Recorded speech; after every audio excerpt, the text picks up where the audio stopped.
Good evening. Today is Monday, July 28th, and this is the Design Review Commission meeting. This is our regular meeting. So I'm going to ask Damien if you can do our roll call, please. Sure. Commissioner Chang? Present. Thank you. Commissioner Tu? Present. Commissioner Lopez? Might be running late. Vice Chair Salo? Present. Chair Romo? Present. Thank you. Okay. Thank you very much. Our first item is our Pledge of Allegiance. Vice Chair Salo, can you lead us, please?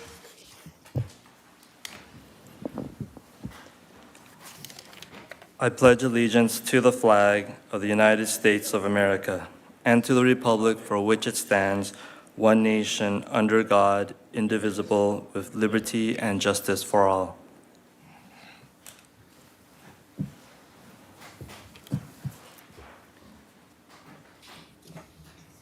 Thank you so much. Tonight's meeting is being live streamed on Cable Channel 3 and on our online platforms. To prevent any overlaps in comments, each commissioner will be called upon to speak. Number 1, public comment. This is a time set aside for members of the public to address the Design Review Commissions on items of interest that are not on the agenda tonight, but are within the subject matter jurisdiction of the Commission. Pursuant to the Brown Act, the Design Review Commission cannot answer any questions or take any actions until such time as the matter may appear on an item on a future agenda. If you wish to address the Design Review Commission, please fill out the speaker card that is available on the back table. Once completed, kindly submit the card to the recording secretary. Speakers will be called upon to the podium one by one. Each speaker will be given up to 3 minutes to speak. Do we have any items on public comment? Anyone here to speak?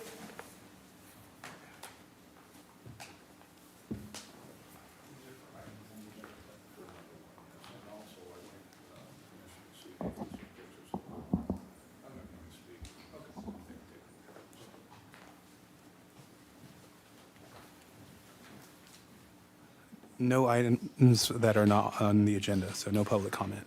Okay, thank you. Consent calendar. All items listed under the consent calendar are considered routine, and recommendations will be approved in one motion unless a member of the Design Review Commission or the public requests separate discussion. Commissioner Tu, do you have any items that you'd like to take off the consent calendar? No, I do not. Thank you. Thank you. Commissioner Chen? No, I do not. Vice Chair Salo? No, I do not. Okay. Has staff received any request to pull any item? Not at this time, Madam Chair. Okay, great, thank you. Then if we could get a motion to approve the consent calendar, that would be great. I so move. Thank you. Second? I second. Okay, we have a first and a second. Roll call, please. Commissioner Chang? Yes. Commissioner Tu? Yes. Commissioner Lopez? Yes. Vice Chair Salo? Yes. Chair Romo? Yes. 5 ayes, motion passes. Thank you very much. Now we come to the public hearing portion of our meeting tonight. And I will, city staff, is it you or Christine? That would be myself. Thank thank you, you. Madam Chair, members of the commission. There are 4 public hearing items this evening. Copies of the agenda and the staff report for tonight's meeting are available on the city's website at www.sangabrielcity.com and also on the table that is by the entrance. If you wish to speak on an item this evening and are not the project applicant, please fill out a card and submit it to the recording secretary, which is Damien, this evening. As mentioned, each speaker will be called up one by one and is allowed up to 3 minutes for public comments. For each item this evening, staff will provide a summary of the staff report, followed by a presentation from the applicant or comments from the applicant if they have comments. And after the public hearing, the public comment portion, the applicant is provided the opportunity to respond to any of the comments. And prior to the close of the public hearing, the commission may ask questions of the applicant, staff, or the city architect. However, once the public hearing is closed, the opportunity for public comment has ended. And at this time, Madam Chair, staff is ready to present item A.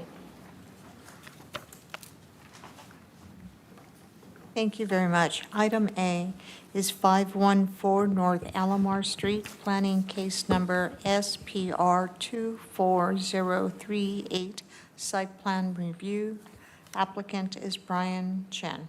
And Christine, you're going to help us out here. Thank you, Chair. This is a site plan review request for an approval of a new two-story single-family residence on a vacant lot with APN number 53640250007.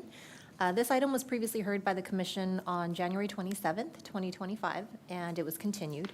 And the details of that will be discussed later in the presentation.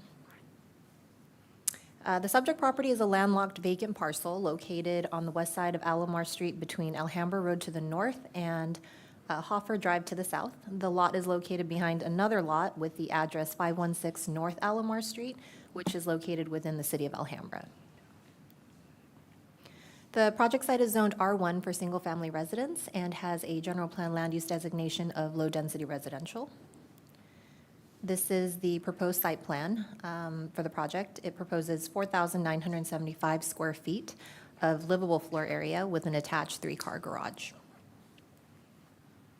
The proposed project complies with all of the R1 development standards in terms of lot coverage, floor area ratio, building height, setbacks, and parking. This is the revised proposed project rendering. It's designed in a two-story contemporary architectural style. This project was first heard by the Commission back on January 27th, earlier this year. The Commission voted to continue the project due to concerns with the overall project design and the need for additional exhibits. The Commission had concerns about massing, scale, and height, and so it was decided that more visual aids showing neighborhood context and sightline diagrams were needed. The applicant has provided revisions, including the total livable area has been reduced from the original 5,018 square feet down to 4,975, and the reduction was taken from the second floor, a little bit from bedroom number 3 and a little bit from bedroom number 4. No changes to the overall height or massing has been made. The north side yard setback for the second floor has been increased from 19 feet to 20 feet to provide a little additional buffer between the project site and the property to the north. Additional exhibits have also been provided to show project compatibility with the existing neighborhood. A new 6-foot solid metal fence is proposed along the north property line to provide some additional screening between the project site and the neighboring properties to the north. That would be painted to match the building. A neighborhood property survey showing all the existing two-story structures within proximity to the project has also been provided, and it's included as attachment C in your staff report packets tonight. And there's also analysis of existing trees on site that has been provided as attachment D in your packets tonight. One of the main topics of discussion from the last hearing was the elevation difference between the project site and one of the properties to the north at 1112 Alhambra Road. The applicant provided the sightline diagram as part of the plans to demonstrate how the 12-foot grade difference would offer a significant buffer between the two properties, in addition to the setback areas and the dense existing landscaping. The project site will require an access easement to be granted by the front property for ingress and egress. The final easement documents would be provided to planning staff prior to the building permit issuance. The City of Alhambra has approved the project for the front lot on April 29th, 2025. That project consists of a 4,050 square foot two-story residence with an attached two-car garage and a 939 square foot detached accessory dwelling unit with an attached one-car garage. And this is the project rendering for that front parcel. In terms of landscaping, no protected trees are proposed for removal from the project site. They are planting one new 36-inch box tree and various shrubs in the front yard. There are a total of 24 existing coast live oak trees to be protected in place. There is a condition of approval included on the project that if any of the trees for some reason were damaged or were not to survive during construction, an arborist report is required and a tree removal permit is required before they remove those trees from the project site. The general plan land use designation for the site is low-density residential, which allows for single-family residential development in the R1 zone. So the proposed project would meet community design goal 10.3 of the general plan. The project was reviewed for compliance with the California Environmental Quality Act, CEQA, and the project is exempt per guideline 15303, which is a class 3 exemption for new construction of small structures. The public notice was provided by mailing notices to all property owners and tenants within a 300-foot radius. The notice was posted at the project site. Agendas were posted at City Hall, the post office, and the public library, and it was also advertised in the San Gabriel Sun on July 17th, 2025. With that, staff recommends that the Design Review Commission approve planning case number SPR 24-038 for assessor parcel number 5364025-007 to allow the construction of a new 2-story residence subject to the recommended conditions of approval. And this concludes staff's presentation. Thank you very much, Christine. At this time, it's the commissioner's opportunity to ask staff for any clarifying questions. Commissioner Zhou, do you have any questions? I don't have any question for staff. Thank you. Commissioner Chen? Yeah, I was going to ask staff, we did not require a arborist report up to this point at this time, right? Correct. We're only counting on them protecting the existing oak trees, but there's no report done. A report was provided. However, it's not required as part of the design review application process. It was see. voluntarily provided. Oh, I see. I just want to make sure that there is a protection plan for some of the trees. A few of them are very close to the proposed property or dwelling. And then I want to make sure that those are being protected correctly. And maybe I'll have a question for the applicant later about that section cut, whether the big drop to the property to the north. That's all I have. Thank you very much. Thank you. Commissioner Lopez, any questions for staff? None, thank you. Vice Chair Salo? No questions for staff. Okay. My question is just to reiterate what Commissioner Chen was referring to is conditions to protect the trees. I think there are around right around a dozen trees, plus or minus, on the north side of the property line. So those are definitely going to need to be protected because some of those trees are heritage trees and protective species. Yes, so the arborist report that the applicant provided, it notes a number of tree protection measures during construction, such as not using certain, excavating machinery around those trees, and there's a tree protection zone that's specified that the applicant should adhere to. Okay. And then, does the arborist report also discuss erosion issues? I believe it does. There were a number of tree protection measures included in there, and so that's part of the condition of approval as well. Okay, thank you very much. So that's it for questions for you, and is the applicant here? Yes, yes.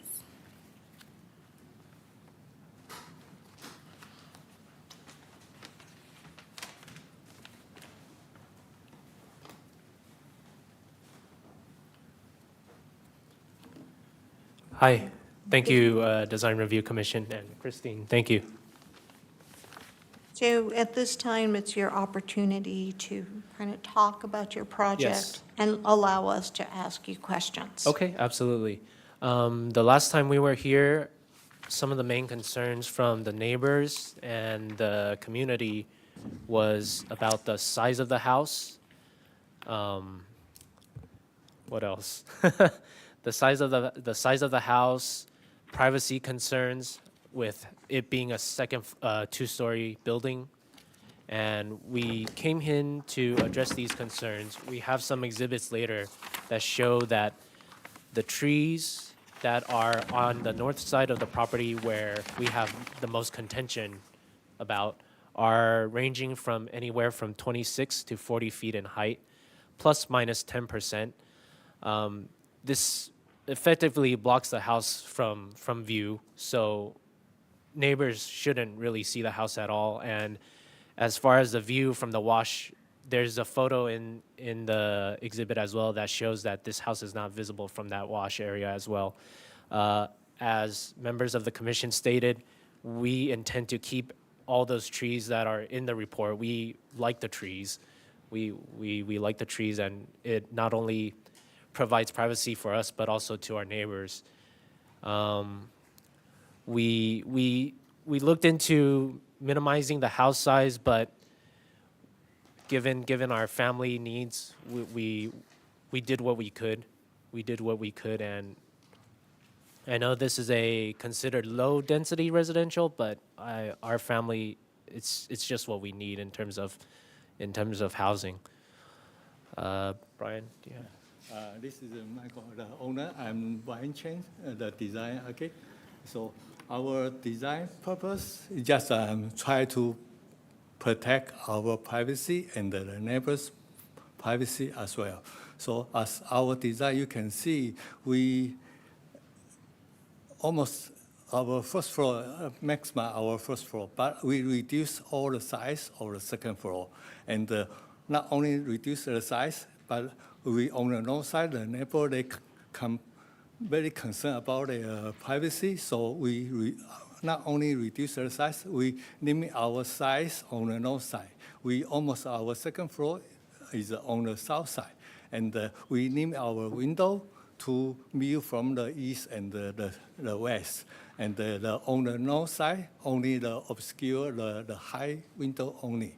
So that's try our best to protect. And from the last meeting, we changed our plan to reduce 1 more feet on the bedroom area and the bathroom area, 2 feet more. So, and you can see our present on the T6. You can see from the Google Map view that we already have a very more distance with the neighbors.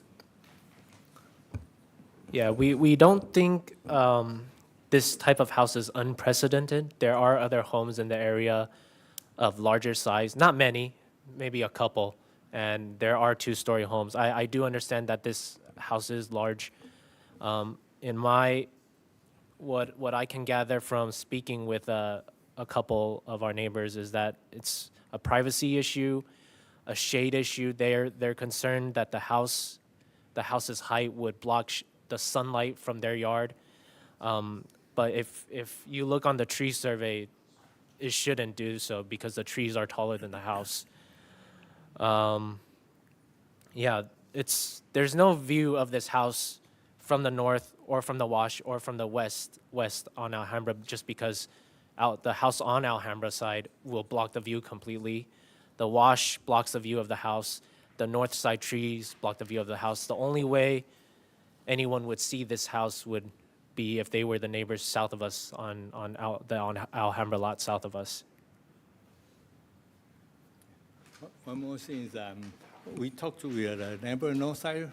Neighbor once said we're talking about we're doing a new fence, the secure the metal fence to all along the north side, the chain link fence, so that when we walk through the property, then we cannot see through to the north neighbor or at all.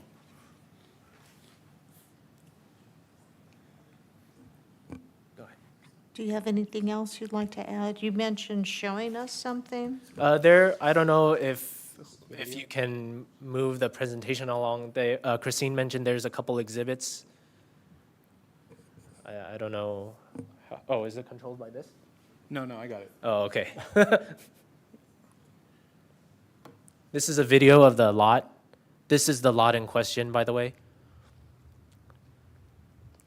So where this palm is, I think that's a of the palm. property That's towards basically the wash. the border of the second floor. So This from is the the second northern floor, from side that of the palm property. to the bushes on the north side, that's approximately 20 feet. This smaller tree right here is about 16 feet, 17 feet in height. Those in the back are between 30 and 40, 45. This is 40 to 50 feet, this palm tree right here.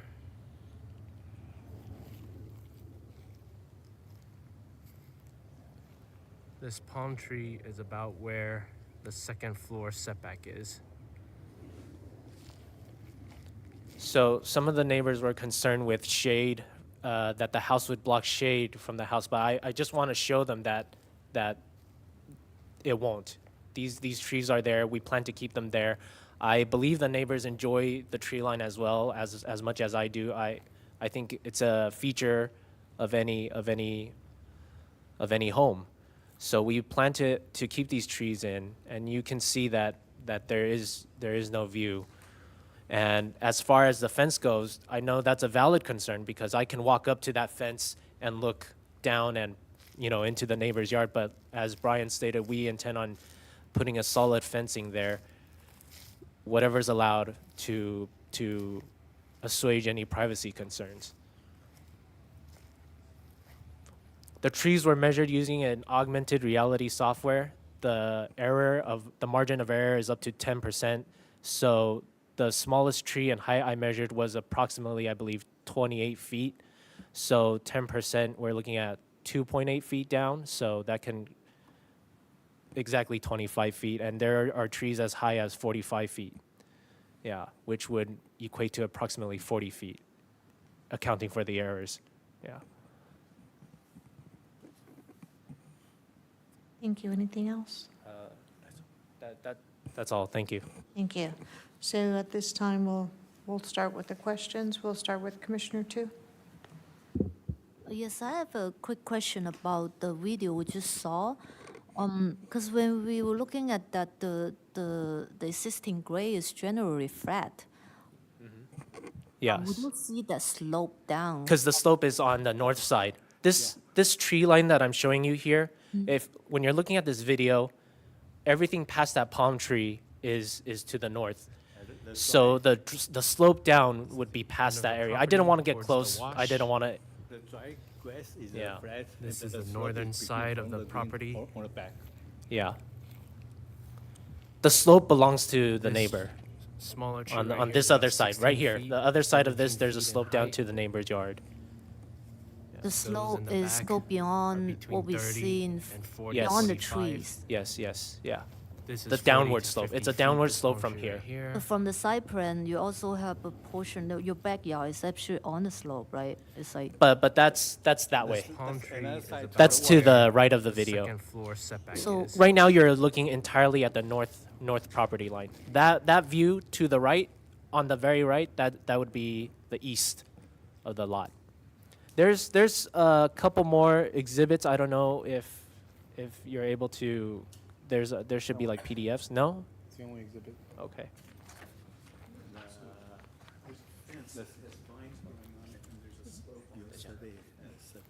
so that slope is the neighbor's property? Okay, because from this property alone, it has like 20, 30 feet high difference.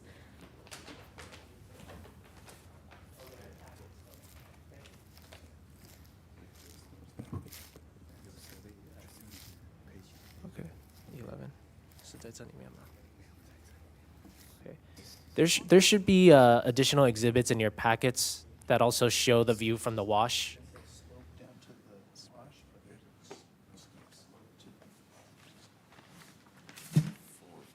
Because it looks like it's 25 feet from here. It's 450. It's 475. 475, 450, those 25 feet.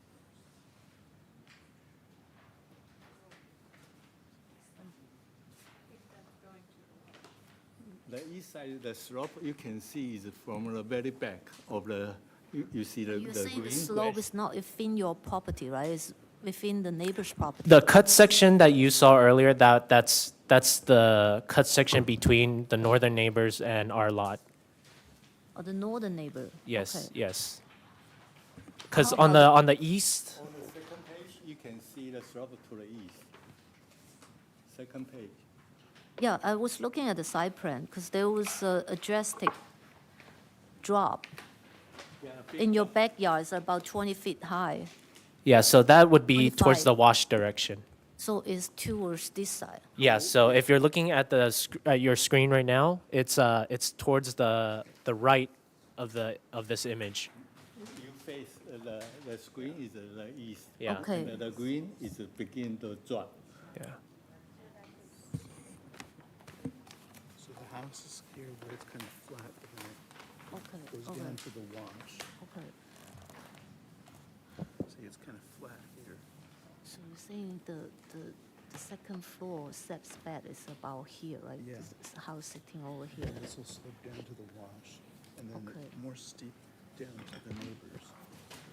I see. Thank you. Thank you for the clarification.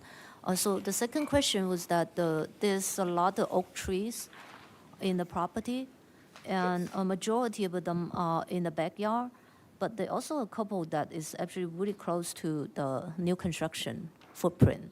So any protection method you have been taken for the protection of the oak trees? Whatever the arborist recommends, that's what we plan on undertaking during construction. And Yeah. one more word. You see all the oak tree on the back, that's begin from the drop. It's not our building pad. It's on the back of this slope area. You can see here on the second page there has a big drop. Here, Yes. you see all the oak tree here, the drop. Yes. Down. That's very difficult to walk down there. And then on the back is the wash. It seems like it's really close to your building. I mean, there's like 24-inch, This one. Yeah. there's but- a few 24-inch paving oak tree will be like about 10 feet or 15 feet away from the new construction at the backyard side. And also there's one that at the landscaping area, or it might be just less than 10 feet away from your master. It's not a master, but it's The garage, correct? Are you looking at the oak on the north by the 3-car garage? Yeah, the garage, there was a 14-inch, and then there's a 24-inch one that's really close to the building. Oh, yes, yeah. Yeah. Yeah. Yeah, this one. But we have our office, they already address all this one. We just encroach the area, that'll be okay for the office. So has the arborist had given you recommendation about the spacing between the trees and the new building? Yes, they have all the recommendation on the report. So what is the recommendation at this location? Because the tree is 24-inch diameter. Yeah, we just keep the space, and then we cannot plant anything new planter underneath, because they don't, too much water will harm the root. Okay, do they give you like a specific dimension requirement? They just, based on our plan, they address on all the report. I'm sorry, so they adjust the report based on the plan? Addressed it on the report. Addressed it on Yeah, the I'm report. sorry we don't have the report with us, but we intend to follow the arborist recommendations. Yes. Yes, my concern Yeah. was because the design, the proposed building might be too close to that oak tree, that might be contradict with what the report says, because we cannot see the report at this point, so Mm-hmm. Yeah. just reminded you to take a look at that. Okay. Is there a way we can work with the arborist to give that report to you, or to make sure that that's addressed, and then? We can give you, I believe Christine have, but I can resend to Christine, then you can see all the report. Yes, Madam Chair, members of the commission, since as part of the project, the proposal was not for removal, but for protection, that's why the report is not an attachment here. However, typically as part of tree protection during construction, there's temporary fencing requirements in addition to how the contractor needs to approach the construction method. What the commission can consider would be having the arborist out there to outline where that fencing would occur and to spot how the construction would occur just prior to the project happening. Okay, thank you, Sam. Because as far as I know, there's some other city, they would actually would review the design and make sure that the protected tree can be protected. Yes, the city's landscape arborists reviewed the arborist report and the landscaping plan, I believe 2 or 3 times, and accepted to move forward to come before the Design Review Commission. So it just wasn't a staff level review. The city landscape architect also reviewed the plans. Okay, thank you. I don't have other questions at this point. Not only the oak tree, we protect all the tree, like the front, at the very front, there's a pine tree. We protect that, we don't do anything over there too. Okay, thank you. Thank you. Commissioner Chen? A quick question on that fencing along the north side. Are you proposing a new wall, existing chain link fence? What are you doing on that new wall? The metal, solid metal fence, Solid metal? What do you mean? that's you cannot see through. It's a solid metal fence? Yes, What's, it like a solid panel, yeah. metal fence? yes, yes. Does it require footings? Footing we put on the, like a post. We have like a 6 feet or something, we have the post. Then we put a panel in between the 2 posts, that's a panel. Then every 6 feet something, we do all the posts. I see. Yeah. And that We- panel fence is on your property? Yes, and along the chain link fence, existing chain link fence. We don't touch the existing chain link fence So you put, is the chain link fence the property line already. now? Yes, And you're putting it behind it? yes. So it'll be 2 fences there. Yeah, that's at the very beginning, after the last meeting, I had tried to talk to the neighbors, and he recommended we do this kind, and then we said, because chain link fence already there, then we just along that, we don't touch that. So that's maybe easy for the property area. Because on your landscape plan, L1, right by where the garage is, you may be only about 5-6 feet away to your proposed building. That is the 18-inch oak trees that protect. And then along the same line, there's a 11-inch right at the fences, where the fence is. I'm trying to understand this particular plan. Is that fence line more Yeah, that's inside your number 4 property? is- Where is the property line? Yeah, property line is The dash. Solid and Dash 2 line. dash? yeah, dash line, and the number 4, you see the number 4 is the existing, the. Chain link fence. Yeah,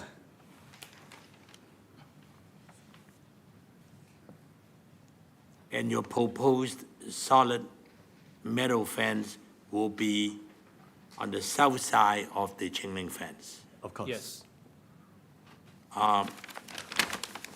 I just want to make sure on the 18-inch tree and on the 23-inch oak tree, since it's so close to your garage and your paving, especially number 4, even though there's no structure, but your paving plan shows it right up against the trunk of that tree. I don't know the size of that root system, And in order to build that, that would be a real challenge by not damaging the oak That's tree. depend. We try to figure out the post where it is to maximize our protection for the tree. I guess the only way that the city can protect these trees is through the help of the arborists. And I guess to the planning department, I think that arborist involvement has to be one of the conditions, that they're gonna be out there watching it, come out with a protection plan, and the construction people has to follow that so that these trees are protected. Otherwise, I see that at least about three trees or four oak trees are gonna be being jeopardized by the construction. The one in the garage, the one in the paving, the one down a little bit further, but because depends on where the fence goes, that would be that number 4 and the 18 inches and 11 inches, and those, minimum those 3 out there, plus the one in the further up. So it'll be at least 4 oak trees that will be in danger. If, Did you show this as a protection zone here? so that line is a protection zone. Yeah. But with the protection, that is where the paving is. Yeah, the protection zone, the landscape paving goes all the way up to there.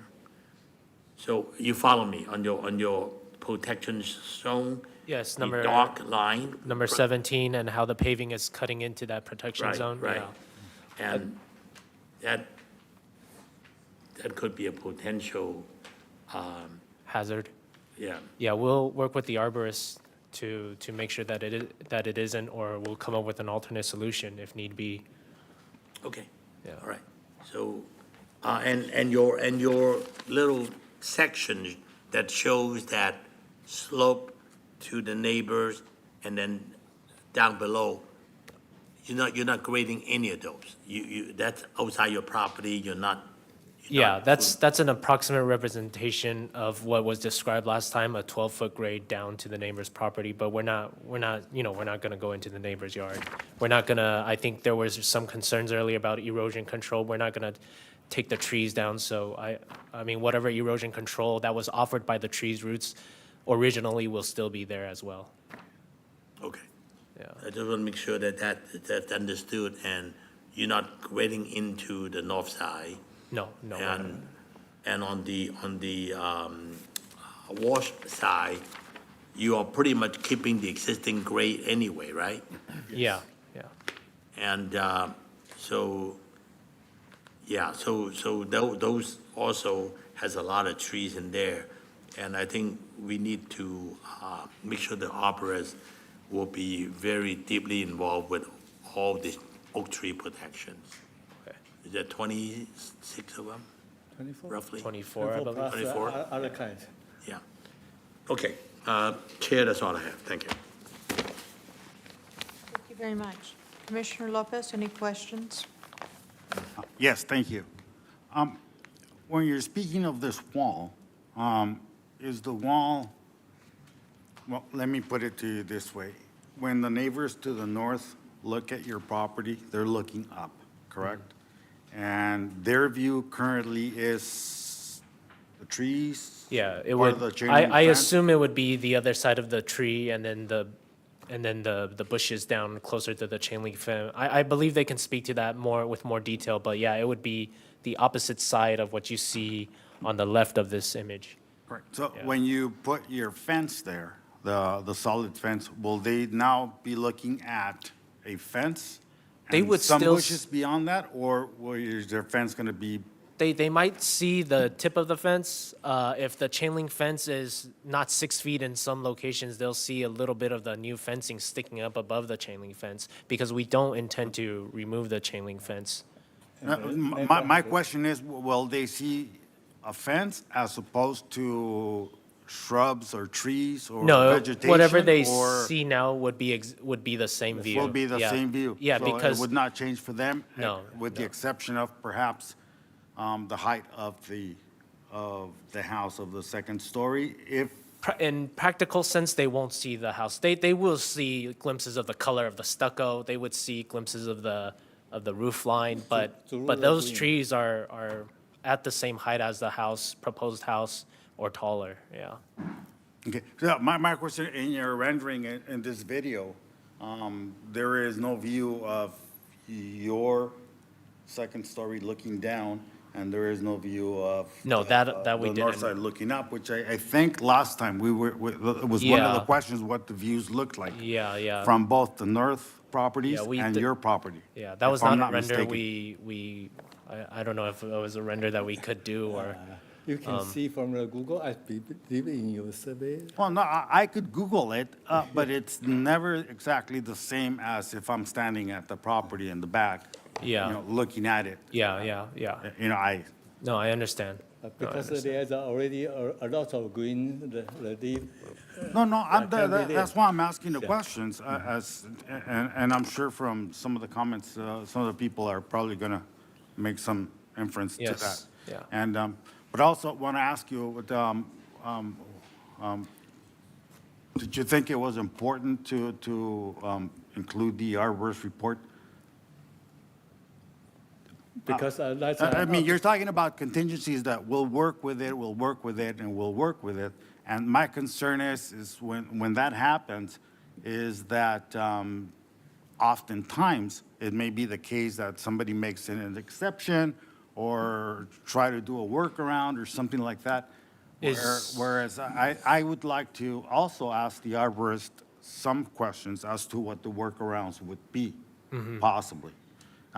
So I was just asking, was there any specific reason why it was not included in the packet? I know you submitted it to the city, and you've been going back and forth, but normally, some of these, a lot of the cases that come up to us, the arborist reports are included, so that we can ask and address some of the questions. Yeah, because it's very routine. When we do the construction, we have to follow the office, the report and their guideline.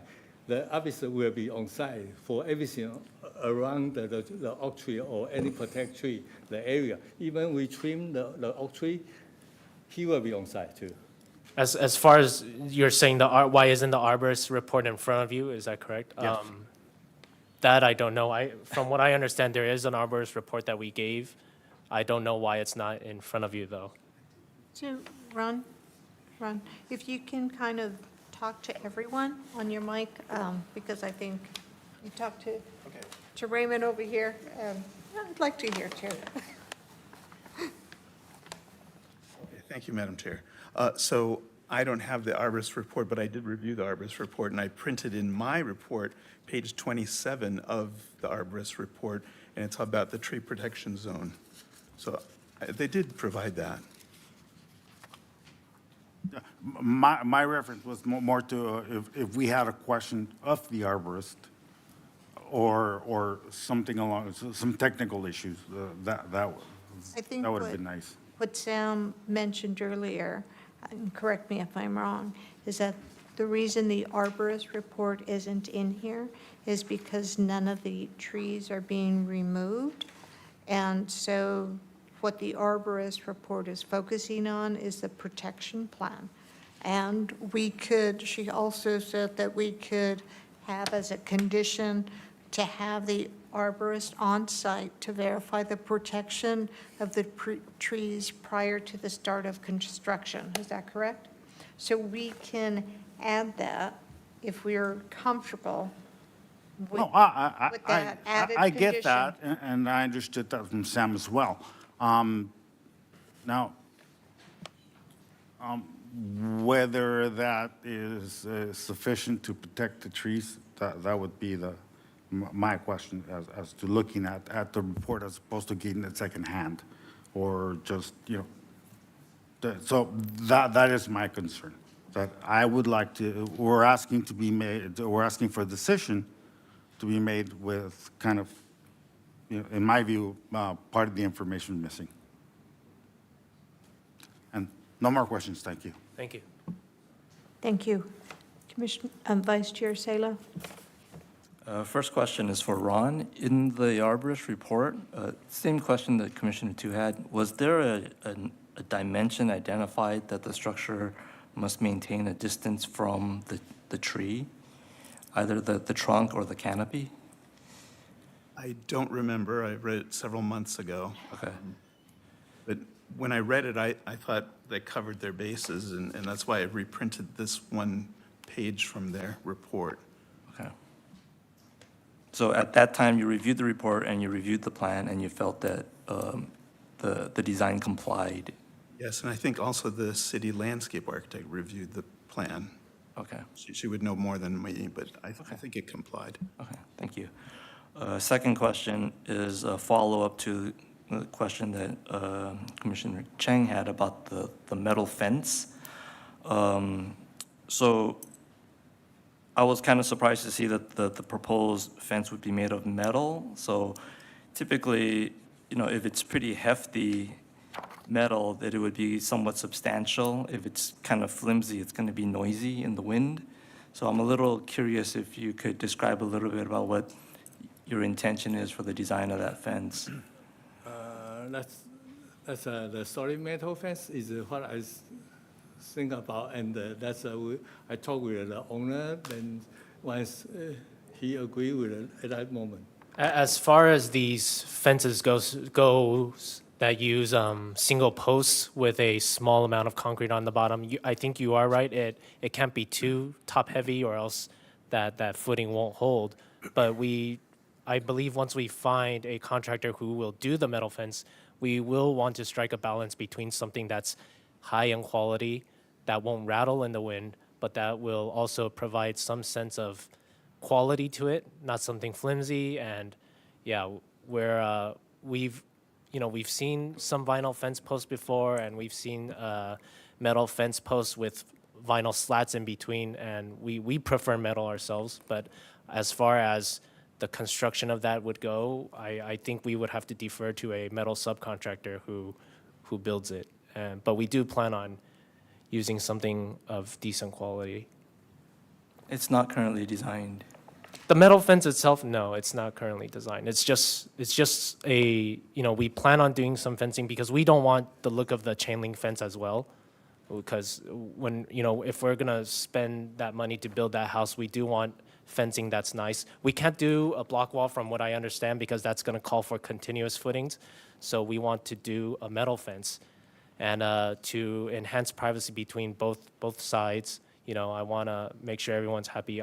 We do want some sort of solid panel so that there's no gaps for people to view either to the north or to us to the south. Okay. Last question is, when we're looking at your survey of the trees on the property, Yes. the one tree that stands out, it's kind of the landmark, is that palm tree there. Yeah. But I did not see the height of that palm tree identified anywhere in the exhibits. Did you measure the height of it? I did measure the height. I don't know if I included that photo in the PDF, but that palm tree, from what I recall, was around 45 feet. 45 feet. 45, but again, the augmented reality software that we use has a 10% margin of error, so it could be as low as 40 feet. Okay. In the landscape plan, it has that palm tree. It's listed as number 2. Here, it says it's a 15-foot Mexican fan palm to be removed.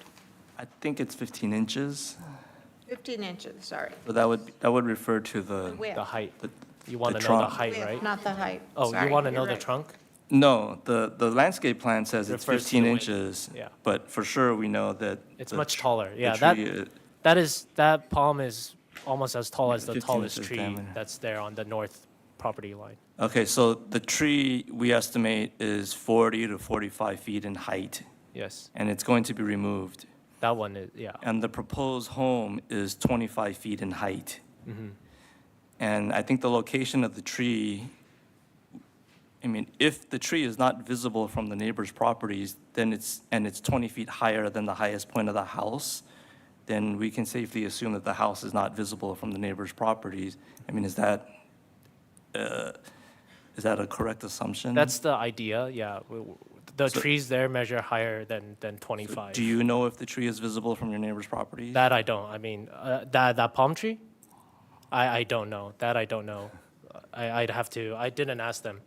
Yeah. Right.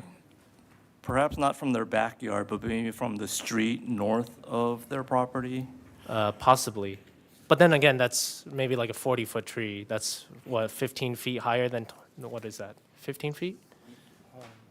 It's 20 feet. If it is indeed 40 feet in height, then Yeah. it's 20 feet higher than the highest point of the proposed house. Yeah, 15 feet, right? 15, Might be yeah. jumping the gun, but for public comment, the neighbor did provide images. Okay, thank you.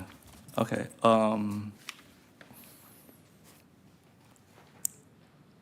Those are all my comments for applicant. Thank you. Thank you. Thank you.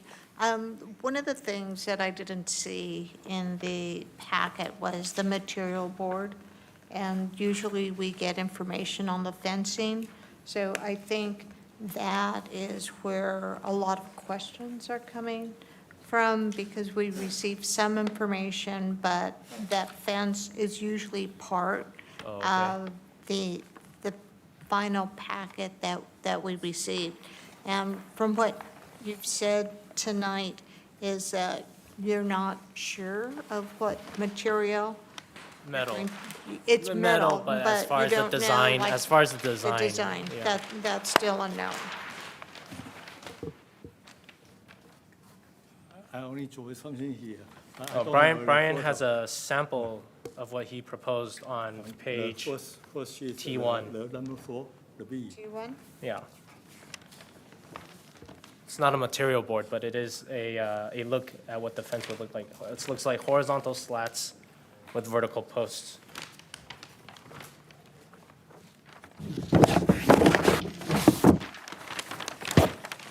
That's our material board, but I didn't show that on here.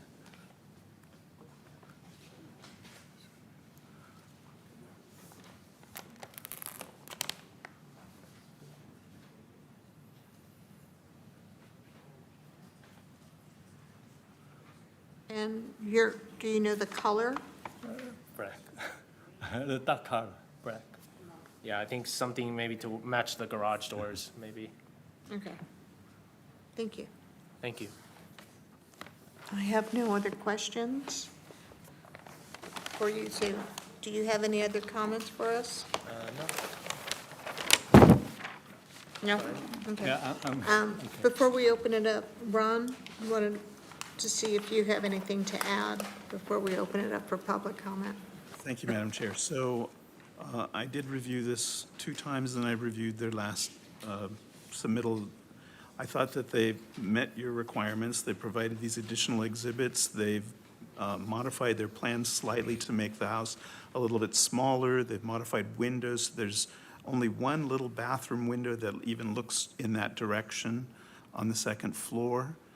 And then I encouraged them to make an exhibit to show, it's on page 6, T6, I think it is, of their yard, their house, and their 2nd floor. So you can see, and they colored the 2nd floor in yellow.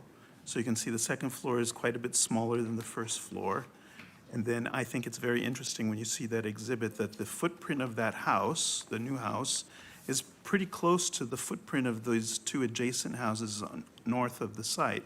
So personally, I think the house is within the zoning allowances comfortably in terms of coverage, in terms of FAR, in terms of height and setback. They're greater than the minimum setbacks. So I think they have hit all the marks, in my opinion. Thank you very much. You can sit down, please. Thank you. We may have you call you back up, but Okay, okay. Thank you, everyone. thank you. Chairman, I have one more question. Yes, one, Yes, for the applicant? yeah, for the applicant, sorry. Okay, Applicant? One more question.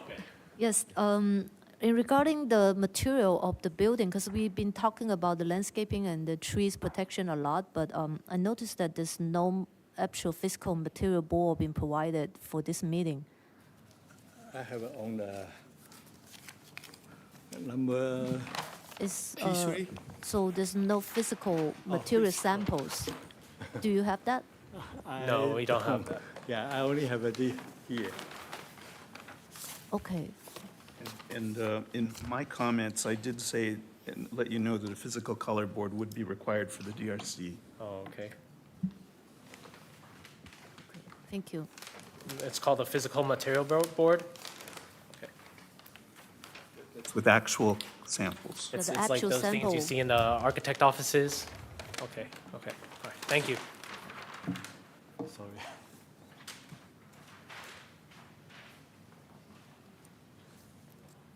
Thank you. It is now, it's 7:25, and it's time for public comment. And I am assuming that we do have public comment. We have people here, and we have people who have written letters. So what I'd like to do is have the people who are present, have them speak first, 3 minutes per person, and then Damien will also read the comments up to 3 minutes that we received online. So we will hear all the comments that people have on this project, because your voice is important to us, and we want to make sure we understand and hear from you. So, Damien? First person that's here that submitted a comment that also submitted one online is Ann White.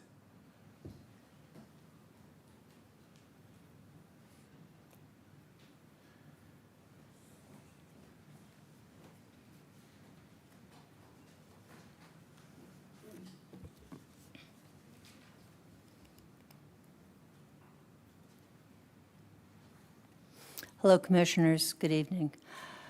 A lot has been covered on the height of the structure that is 26 feet high, and we are at 1112 Alhambra Road, and our lot is 12 feet lower physically than the grade of the property of the proposed house.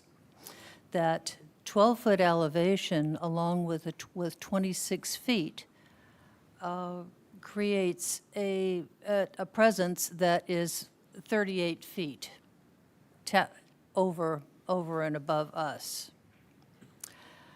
The maximum building height is 28 feet for single-family residences, and it's measured from a natural or finished grade, whichever is lower, or from the lowest adjacent grade in cases of significant elevation differences. For a flag lot that's 12 feet higher than neighboring properties, the city could measure the height from the adjacent grade, i.e. the elevation of the R1 lots to the north, making the effective 38-foot height non-compliant with the 28-foot limit. Additionally, San Gabriel zoning emphasizes maintaining the neighborhood compatibility, and a structure of this height would be disproportionate relative to the surrounding homes.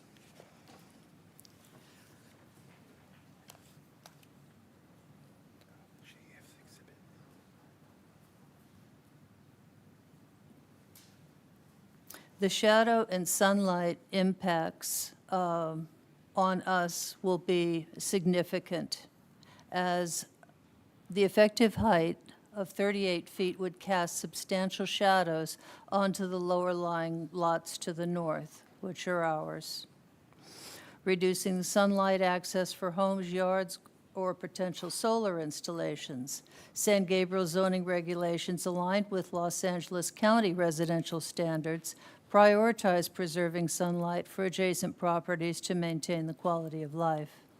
A tall structure on an elevated flag lot would likely require a shadow study during the design review process, which could demonstrate a significant adverse impacts on neighbors.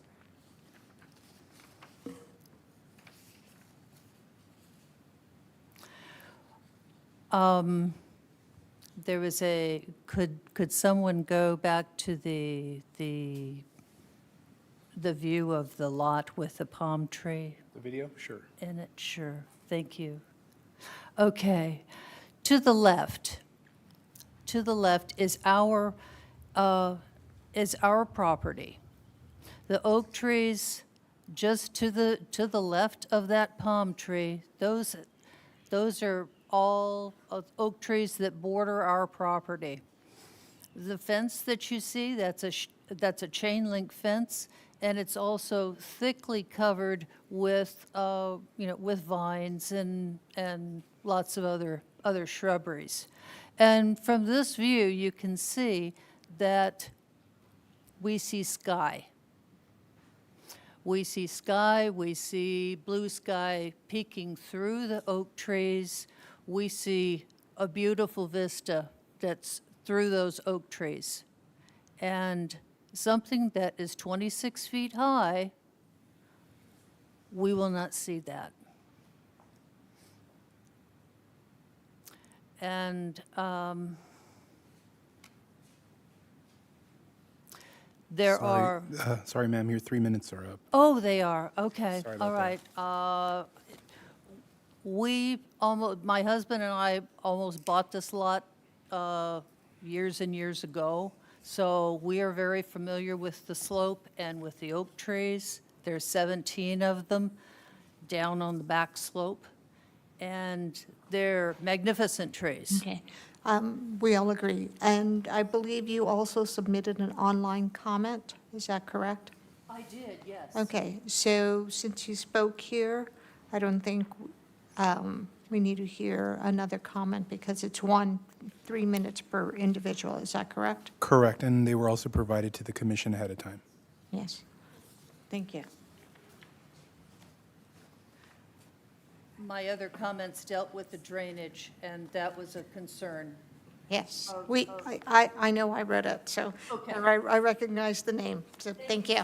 Thank you so much. Next, Next will be Mr. Stuart White. Good evening, Commissioners. Previously, it was pointed out that notification was sent out to 24 San Gabriel residents about this project. Of those 24 residences, 21 of them are single-story. 3 of them are 2-story. Of all those 24 residences, the average square foot is 1,956 square feet. It's under 2,000. The proposed house is over 2.5 times that height. We're very concerned about that. I do not look to Alhambra as comparable neighborhoods. I don't look to blocks away in Alhambra that they have some mansions that are built there. This is San Gabriel. We enjoy the low density here. This is why we moved here. We enjoy this. Passed out, hopefully you had a chance to see it. I submitted some photographs. And if you look at the one, it's a picture of me in there with a pole, the red flag on top of it, that is 26 feet tall. That's the proposed height of that house, 26 feet. We will see it. There are oak trees there. As you can see, we see sky through there. We can see that palm tree from our backyard. And if those are damaged, and I have strong feeling that they could be, they're talking about a setback on that first floor of, 8 feet away from that fence? Oak roots extend well beyond the canopy. There's grave chances of damaging that. I would certainly want to see an arborist sign off on anything before anything was done. Because if those oak trees are gone, we're going to stare at a 26-foot structure right behind us. I'm very concerned about that. And the applicant has made some changes. I understand they have done some stuff for consideration on windows on the second story, and I do appreciate that. But we really want to see a single-story structure there. We do not want to see a monstrosity. And if those oak trees, for whatever reason, are compromised, then we're going to stare at this thing for the rest of our lives. Anyway, we hope that you would take that in consideration. Thank you. thank you.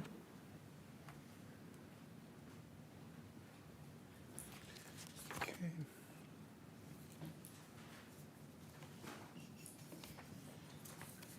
Doesn't look like there's anyone else here to speak. Anyone else? Would anybody else here like to speak on the matter? Okay. Did you fill out a speaker card?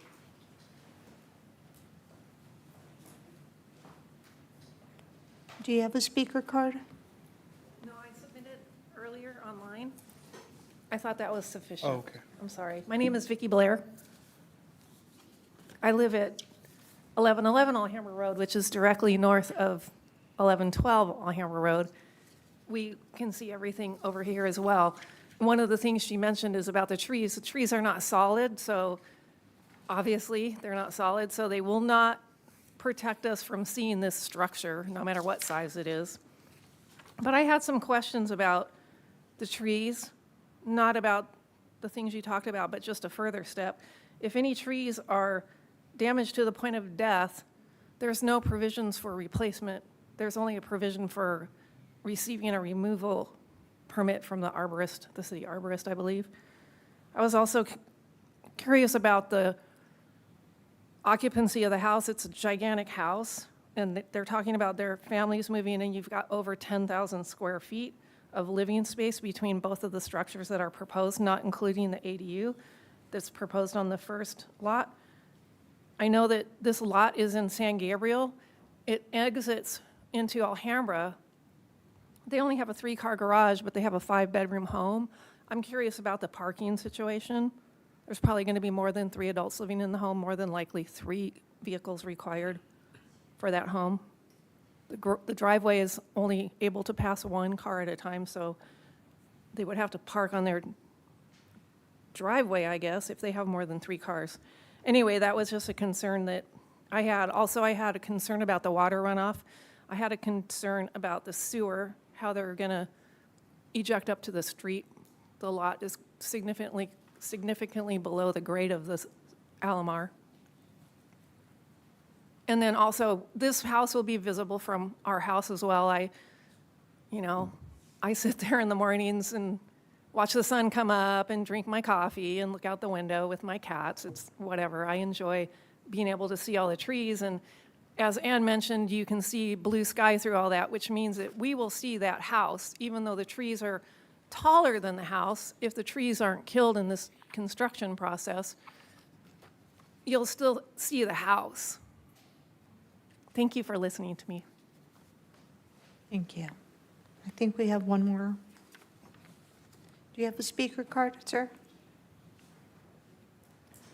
Go ahead, come on up, sir.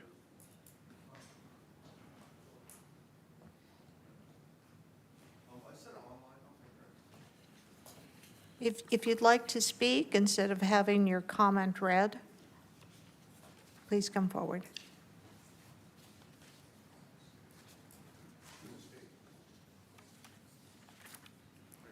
So I sent an email with a bunch of questions. Are you guys going to read these, or? Yes, I did. I know I did. All of them?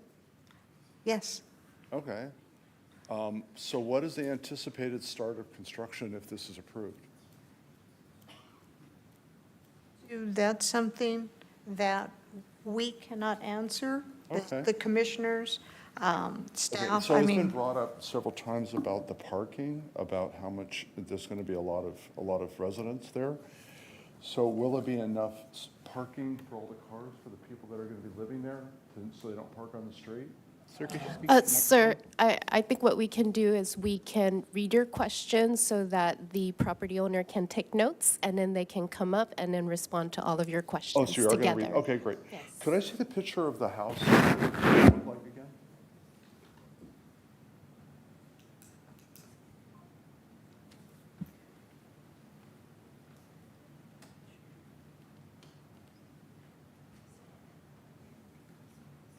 Is this the one, the front house, that's going to be facing, that's going to be on Alahmar? No, that's the project site in San Gabriel. Do you have one that's going to be showing? you The said one house in already been Alhambra? approved? You said they've already Yes, approved that? there's one, Damien. Yeah, that one.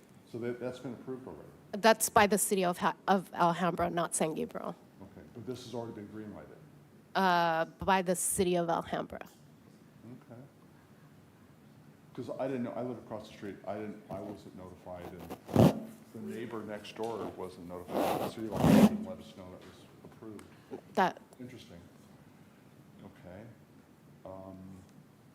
Well, I mean, that's great, that's better than the houses there now. The house that they're now needs some improvement, that's for sure.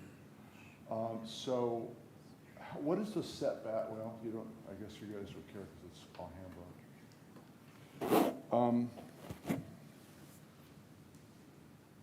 Well, we just want, it's a nice neighborhood, and we've lived there 40 years. And it's really quiet, and there's plenty of parking on the properties. There isn't cars parking on the street at night. So it's really nice. It's a nice neighborhood. I don't know if you guys have ever been down there. But, so we're concerned about that, concerned about it changing the whole aspect and the whole atmosphere and culture of the street. So that's it. We just want it, to be a nice improvement, but it does seem to be awfully big and doesn't seem to fit in around the neighborhood. And I don't want to block progress, but it just seems to be awfully large. And these people, are going to have to look at it all day, all the time. Instead of a metal wall, just a suggestion, why don't they grow like a bunch of cypress or eucalyptus along that side there so it's more green than a metal wall? Just a suggestion. Cypress grows pretty fast, actually, I think. Well, if you can read all the questions, then I guess I don't need to say any more. Thank you. Thank you. Any other public comment? Yes, there were 3 comments submitted online by Wendy Tung. Well, that's for a different project. Oh, so sorry. My apologies. Sorry. One last comment submitted by Wei Li Sao. She said, "Hi, Christine. We were in touch several months ago regarding the above project. I live at 1114 Alhambra Road, San Gabriel, next door neighbor to Ann White, who have been corresponding with. I expressed the same concerns as Ann and neighbors with the two-story project. Proposed two-story house is incompatible with the surrounding San Gabriel homes. 21 of 24 nearby homes are single-story, average 1,956 square feet, and less than 25% lot coverage. Due to the 10 to 12-foot elevation difference, the 38-foot high structure will severely impact privacy, block natural light, and tower over neighboring homes. Environmental/tree concerns, construction, grading, drainage pits, 8 or 10 by 8 feet deep, threaten mature oak trees, their canopies and root systems for drip lines. The drainage concerns, pits could overflow during heavy rains, flood neighboring properties, or become mosquito breeding grounds. Sewage and grading, the lot sits below street level, and further cutting raises serious questions about safe sewage management. Requested assurances, what measures will ensure oak trees are not harmed and destabilized and canopies preserved? She also asked, how will drainage pits be maintained to prevent mosquitoes and flooding? What guarantees exist that stormwater will not impact neighboring properties? How will the sewage be properly managed given the lower grade? And then she requests and asks that a single-story home consistent with the neighborhood character and scale be considered instead of the proposed two-story scale home. Respectfully submitted by Wei Li Zhao. That was her comment. And that's the end of public comments. Okay, thank you very much, Damien. At this point, it is now 7:43, and time for public comment is now closed. And it is now the commissioner's turn to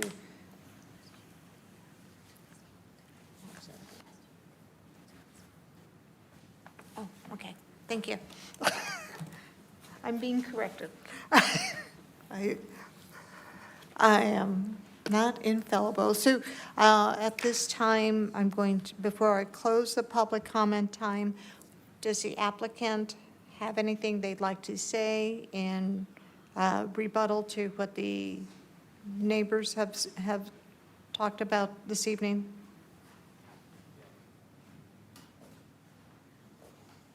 I'll just address a couple things. As far as parking goes for the house in the back where we plan to live, it's gonna be me, my wife, my mom, not the in-laws. So it's 3 cars. We might not use the garage, I don't know. But as far as the house in the front goes, we're not sure what our plan is for that yet. We do have extended family that we see often, and they might live there. I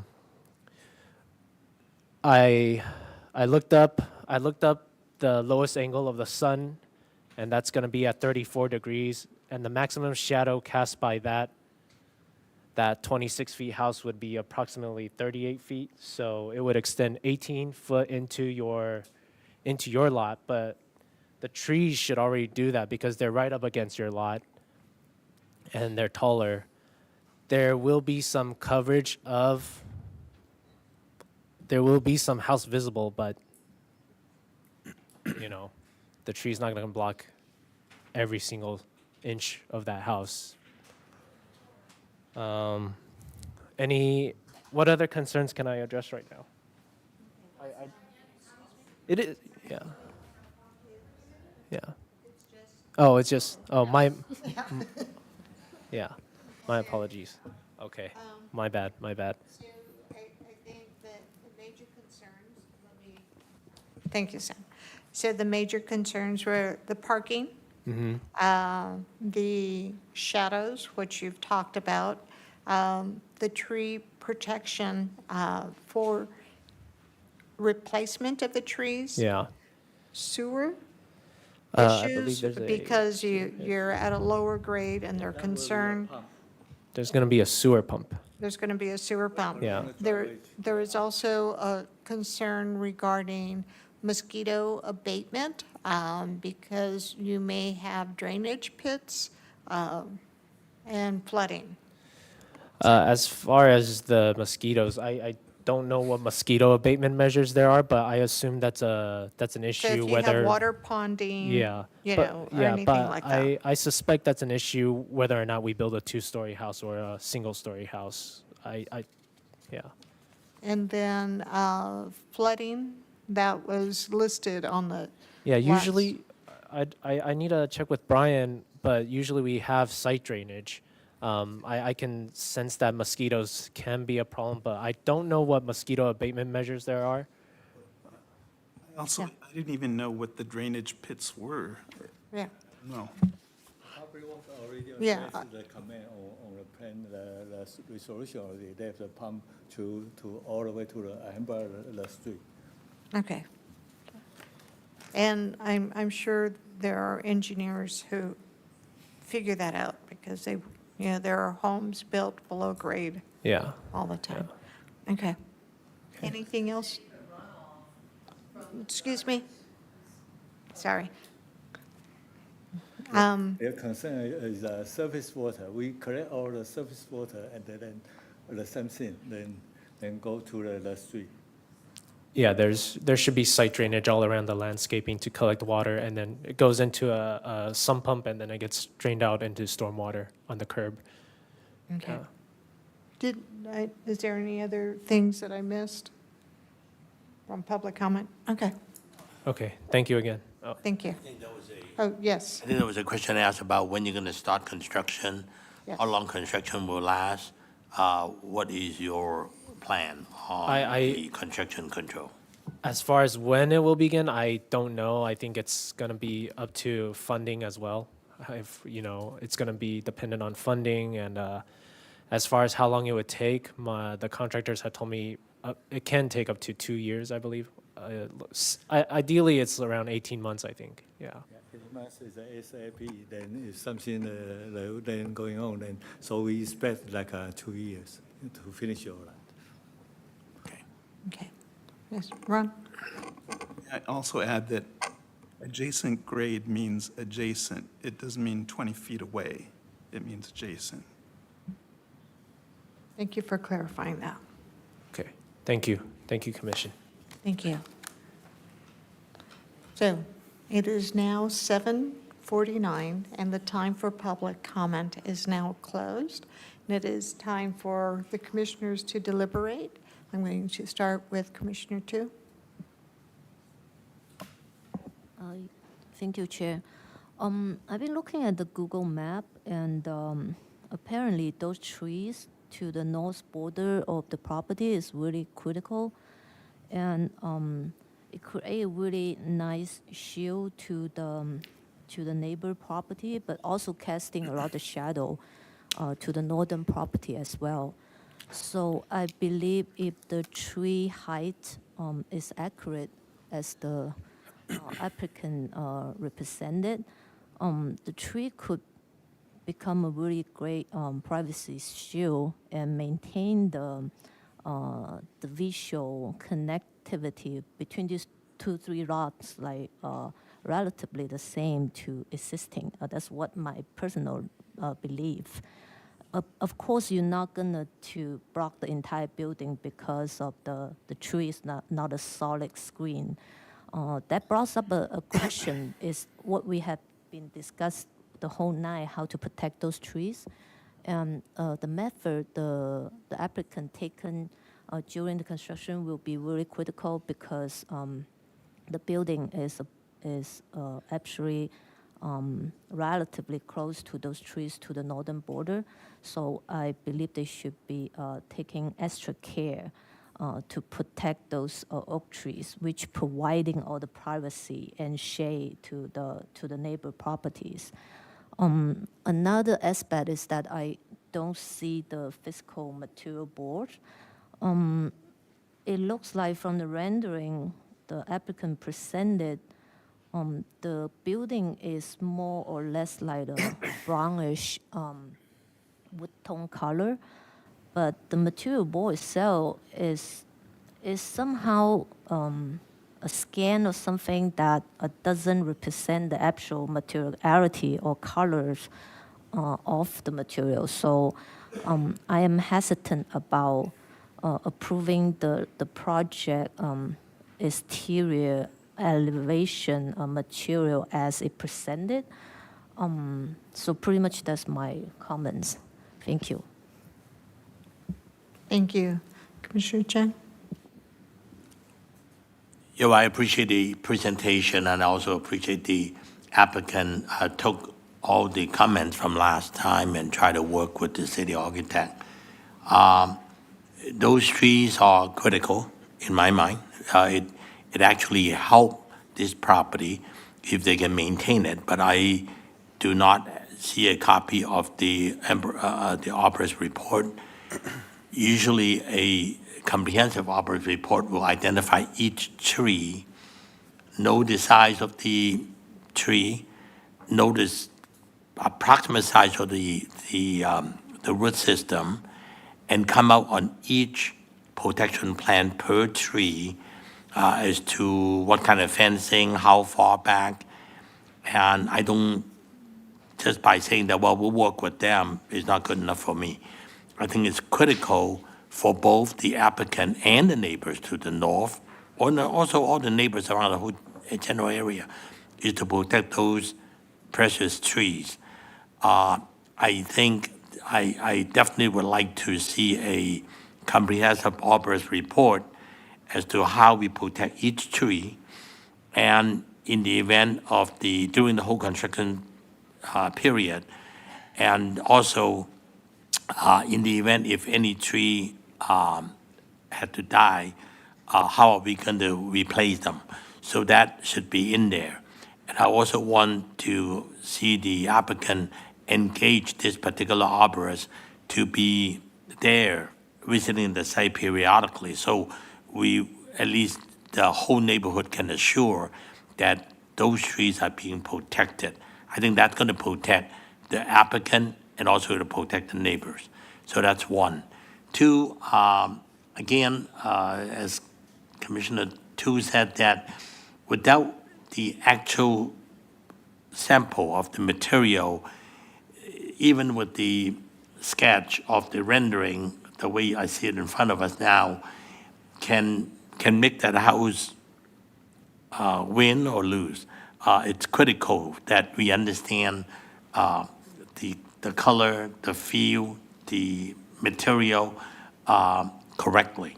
I think we've done it many times, and I think I think the applicant can work with their designer and come back with the actual color board and bring it back to staff so that the next time they come back with the correct color, with the true protection plan from the arborist, that's where I see that they can come back.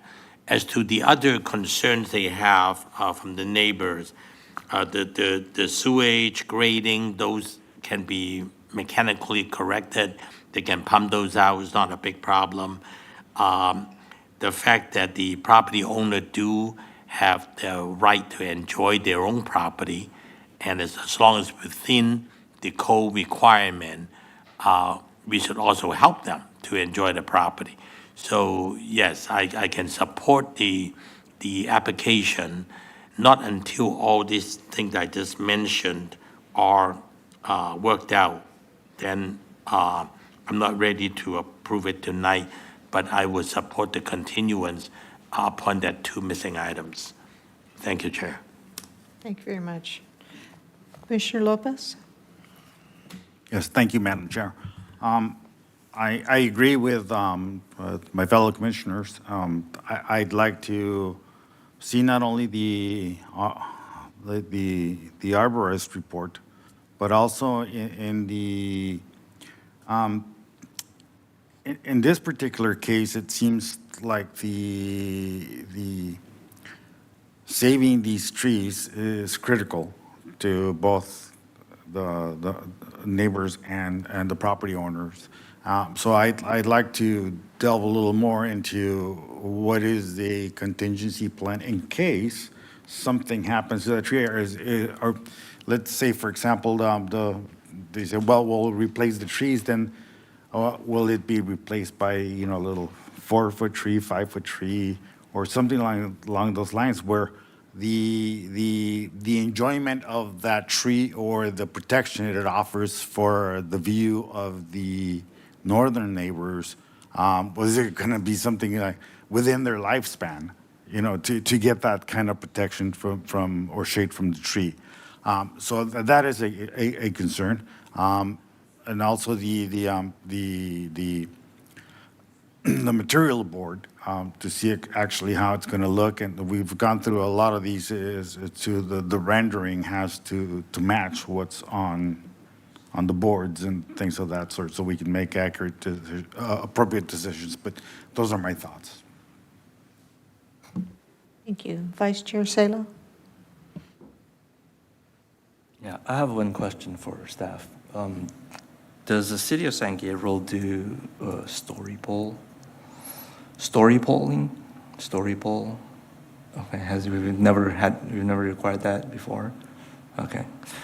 Well, I did a project in Malibu where exact same situation, and we required the property owner to story pole, which basically is a wooden wireframe of the entire house with orange flags.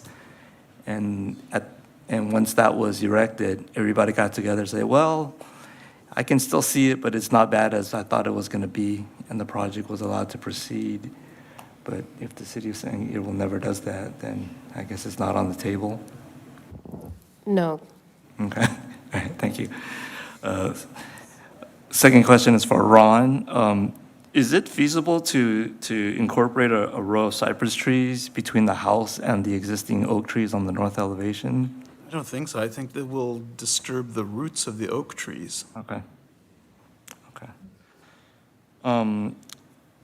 So generally, my comments are that I think at this point, I'm pretty sure you will be able to see the house through the trees from the neighbor's property, but I don't think the house is going to tower over the existing trees or cast a shadow onto your backyards, because if these measurements are correct, those trees are taller than the house and they would be closer to the property. However, the measurements have been provided to us through a DIY phone app that gives us an estimate of how tall those trees really are. So I'd actually like to know or confirm the height of those trees before we proceed. I agree with the other commissioner comments that there doesn't seem to be a contingency plan for if the trees die during construction. So maybe if the trees die, we do bring back the cypress tree idea. I'm not sure, but we need to know what the plan is going to be. And I think my final comment is that we need the materials board, and I think, we've seen a lot of projects where a small, not a small, but like 1,000 square foot home has much more sophisticated renderings and exhibits that we're able to review. And, I think that the capital investment that the applicants are putting into this project appears to be significant, but the exhibits kind of don't match that level of effort. I'm sure the house might very well turn out quite beautiful, but we have to make a leap of faith to imagine it ourselves instead of just seeing it explicitly rendered. Those are my comments. Thank you. Thank you. Zhou, you have one more? Yes. Just in kind of as a gesture of goodwill, perhaps from the owner of the property, kind of expanding on what my fellow commissioner was stating about doing the framework and stuff like that. But perhaps they can borrow the neighbor's pole and flag and go on their side where the project's going to be built and put up some flags and let the neighbors see, more or less how, where the house is going to be, or kind of like what their view is going to be. So, and that may, that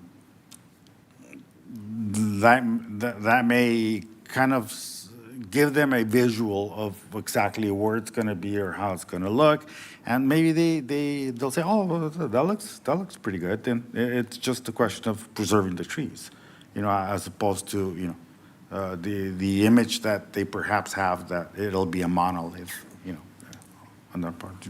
That is all. Thank you. Thank you. And Sam, you made a comment about that earlier. So San Gabriel Code does not require that. Can we add that as a condition? As a condition or as an item to return with. It's not a code requirement, and historically, the city has not asked for that. Okay. But I believe the city of San Marino, they do require framing with flags and stuff when they're looking at a second story.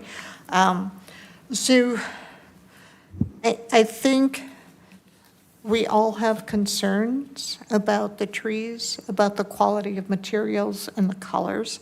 It does not look like we're going to have a motion to approve or deny this project tonight. Looks like a continuance.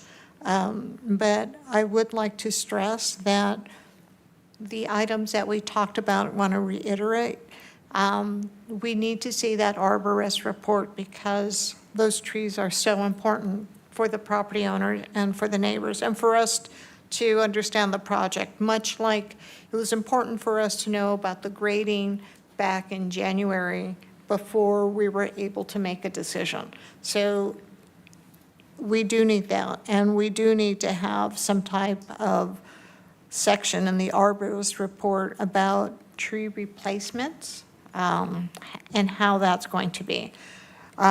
We do need that material board. A lot of time was spent on questions regarding the fence.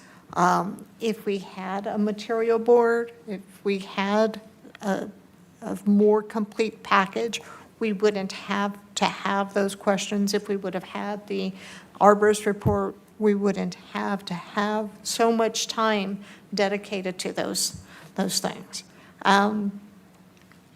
I've been a San Gabriel resident for 35 years. Yeah, I'm not a newcomer. Actually, we were bike riding on Alhambra Road over the weekend. And, I take pride in the community. And one of the things for single-family homes being brought to this commission, before they didn't have to come to the commission if they were building a second story. And Raymond, you have a lot of history on this. After how many? 25 years on the design commission. So what happened was the McMansions. So coming to the Design Commission, it was a way to deal with the design of the homes before they are built and before the neighbors are aghast. So I'm not an architect, but I did look up the term McMansion. And so McMansion, what qualifies as a McMansion is when there's a huge house on a small lot. This is a huge house, but the lot is not small. And what's in the staff report, you can see the floor area ratio and the setbacks and all of those are met. So what this is a luxury home. I actually looked up the average Southern California house size, which is around 2,000 square feet. That's the average all of Southern California. My house is just shy of that, but anything above 4,000 is considered a luxury house. So the concept here is for a luxury home, and I want to reiterate what Vice Chair Salo said. Here you're proposing something luxury, but what we're seeing here in the packet doesn't quite meet that. So what we're asking for is let's look at this because you want to build this luxury home for your family. The lot is big enough to suit the home. However, we need to be assured that the materials, that the trees will be able to maintain that property value as a luxury home. And some of the other homes on Alhambra Road, they're more luxurious than things that are built south of Mission, along the railroad track, south of Valley. And so, it's very close to San Marino. How does all of this fit in? So with that, I'm going to see if there is a motion to continue this item, and we've hopefully given you enough direction to come back at a future date, and we can try to move forward on this project. So is there a motion to continue this project? I'll go ahead and make a motion, but I definitely want to just make one more added condition is that I would strongly encourage the applicant to have the arborist present on the next meeting, because in case there is anything we have questions on his report or her report, at least somebody is here to answer it, because otherwise it's not going to help us. So with that said, also the fencing, I think the applicant need to work out the fencing details as to the footing together with the arborist and the landscape architect, so that there is no surprises in the field that they need to take a footing here for the fence, but yet it also where the footing of the root system is. So the three landscape architect, arborist, and the fence contractor need to work together to come back with, when they come back with the plan, so the whole north side is very clear and safe. That's important. So with that said, I will go ahead and make a motion to continue pending case number SPR 24-038, site plan review per discussion in this meeting. And I hope the applicant had jotted down all the things that the commission has concerned and come back to planning staff, to the city architect, and the city landscape architect for the next review. Thank you. Is there a second or any other additions to the motion? I second, and I would greatly encourage the owner of the property to at least put up some sort of flags about where the house is going to be, so that the neighbors can take a look at it at minimum. Okay. Roll call, please. Commissioner Chang? Yes. Commissioner Tu? Yes. Commissioner Lopez? Yes. Vice Chair Salo? Yes. Chair Romo? Yes. 5 ayes, motion passes for continuance to an unknown date. Thank you very much. No problem. Okay. Does anyone need a break? If not, we will go on. Yes, Okay. Thank you so much. 5 minutes enough? Okay, we'll take a 5-minute break and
Thank you. We are back from our break. It is now 8:15, and we are reconvening the Design Review Commission meeting. We're going to work on our next project, item B, 1522 Stevens Avenue, planning case number PPD 23009, precise plan of design, applicant Philip Chen. And Christine Song, you're going to lead us through this. Thank you, Chair.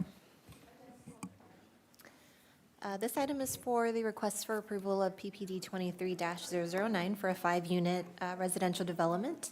The project was also previously heard by the Commission on January 27th, 2025. The project site is located on the east side of Stevens Avenue between West Newby Avenue to the north and Valley Boulevard to the south. The site is bordered by multifamily residences in all directions in the same RNC and R3 zones. The subject property is zoned RNC for residential neighborhood conservation within the Valley Boulevard specific plan with an underlying zone of R3 and has a general plan land use designation of high-density residential. This is an image of the proposed site plan, which shows the 5 individual units, location of open space areas, and the guest parking at the rear. The proposed project complies with all of the R3 development standards in terms of lot coverage, floor area ratio, building height, setbacks, parking, and open space. This is the revised rendering provided by the applicant. It's designed in a contemporary Spanish architectural style. The proposed design has been reviewed by planning staff as well as the city architect for compliance with the zoning code and the multifamily residential design guidelines. At the previous DRC meeting earlier this year, the following concerns were raised, that it was difficult to see the balance and rhythm of the proposed design, and that the applicant should provide a more accurate rendering within the neighborhood context. It was also noted that a lot of vertical points were provided, but not enough horizontal features on the facade, and to improve the front elevation with more details. The open space and roof deck areas should also provide more details about the space layout in terms of furniture or planters or landscaping. Different styles of windows throughout, and I guess the commission wanted to see the same style of window for more consistency throughout the design. And as far as the roof deck railing was concerned, I think there was a comment made that it looked like cages and that maybe an alternate style should be explored. So the updated project rendering was provided. The chimney was removed to simplify the vertical massing, and the applicant added a horizontal window above the gable peak to create a unifying line across the front facade, and also incorporated horizontal window headers to enhance continuity. Sheet A012 on the plans has been updated to show the open space layout elements. I believe it shows planters, outdoor furniture, and some greenery as well. The window design has also been revised to incorporate horizontal muntins throughout the structures. And the roof deck railing was also revised to a wrought iron tube style railing to better complement the architectural style of the project. On January 13, 2025, the Planning Commission approved the proposed tentative track map for the proposed development with a 5-0 vote. The project was reviewed for compliance with the California Environmental Quality Act. The project is exempt per Class 32 infill development. The public notice was provided by mailing notices to all property owners within a 300-foot radius. The notice was posted at the project site. The agenda was posted at City Hall, the post office, and the public library, and was also advertised in the San Gabriel Sun newspaper on July 17th, 2025. With that, staff is recommending that the commission approve planning case number PPD 23-009 at 1522 Stevens to allow the development of a 5-unit condominium residential development subject to the recommended conditions of approval. And that concludes staff's presentation. Thank you so much. So it's our time for questions, clarifying questions of staff. So Commissioner Tu, do you have any clarifying questions for staff? No, I do not have question for staff. Thank you. Thank you. Commissioner Cheng? No, I do not. Commissioner Lopez? I do not, thank you. Vice Chair Salo? No questions for staff. I will pass on questions right now. Thank you. And the applicant is present. Okay, thank you.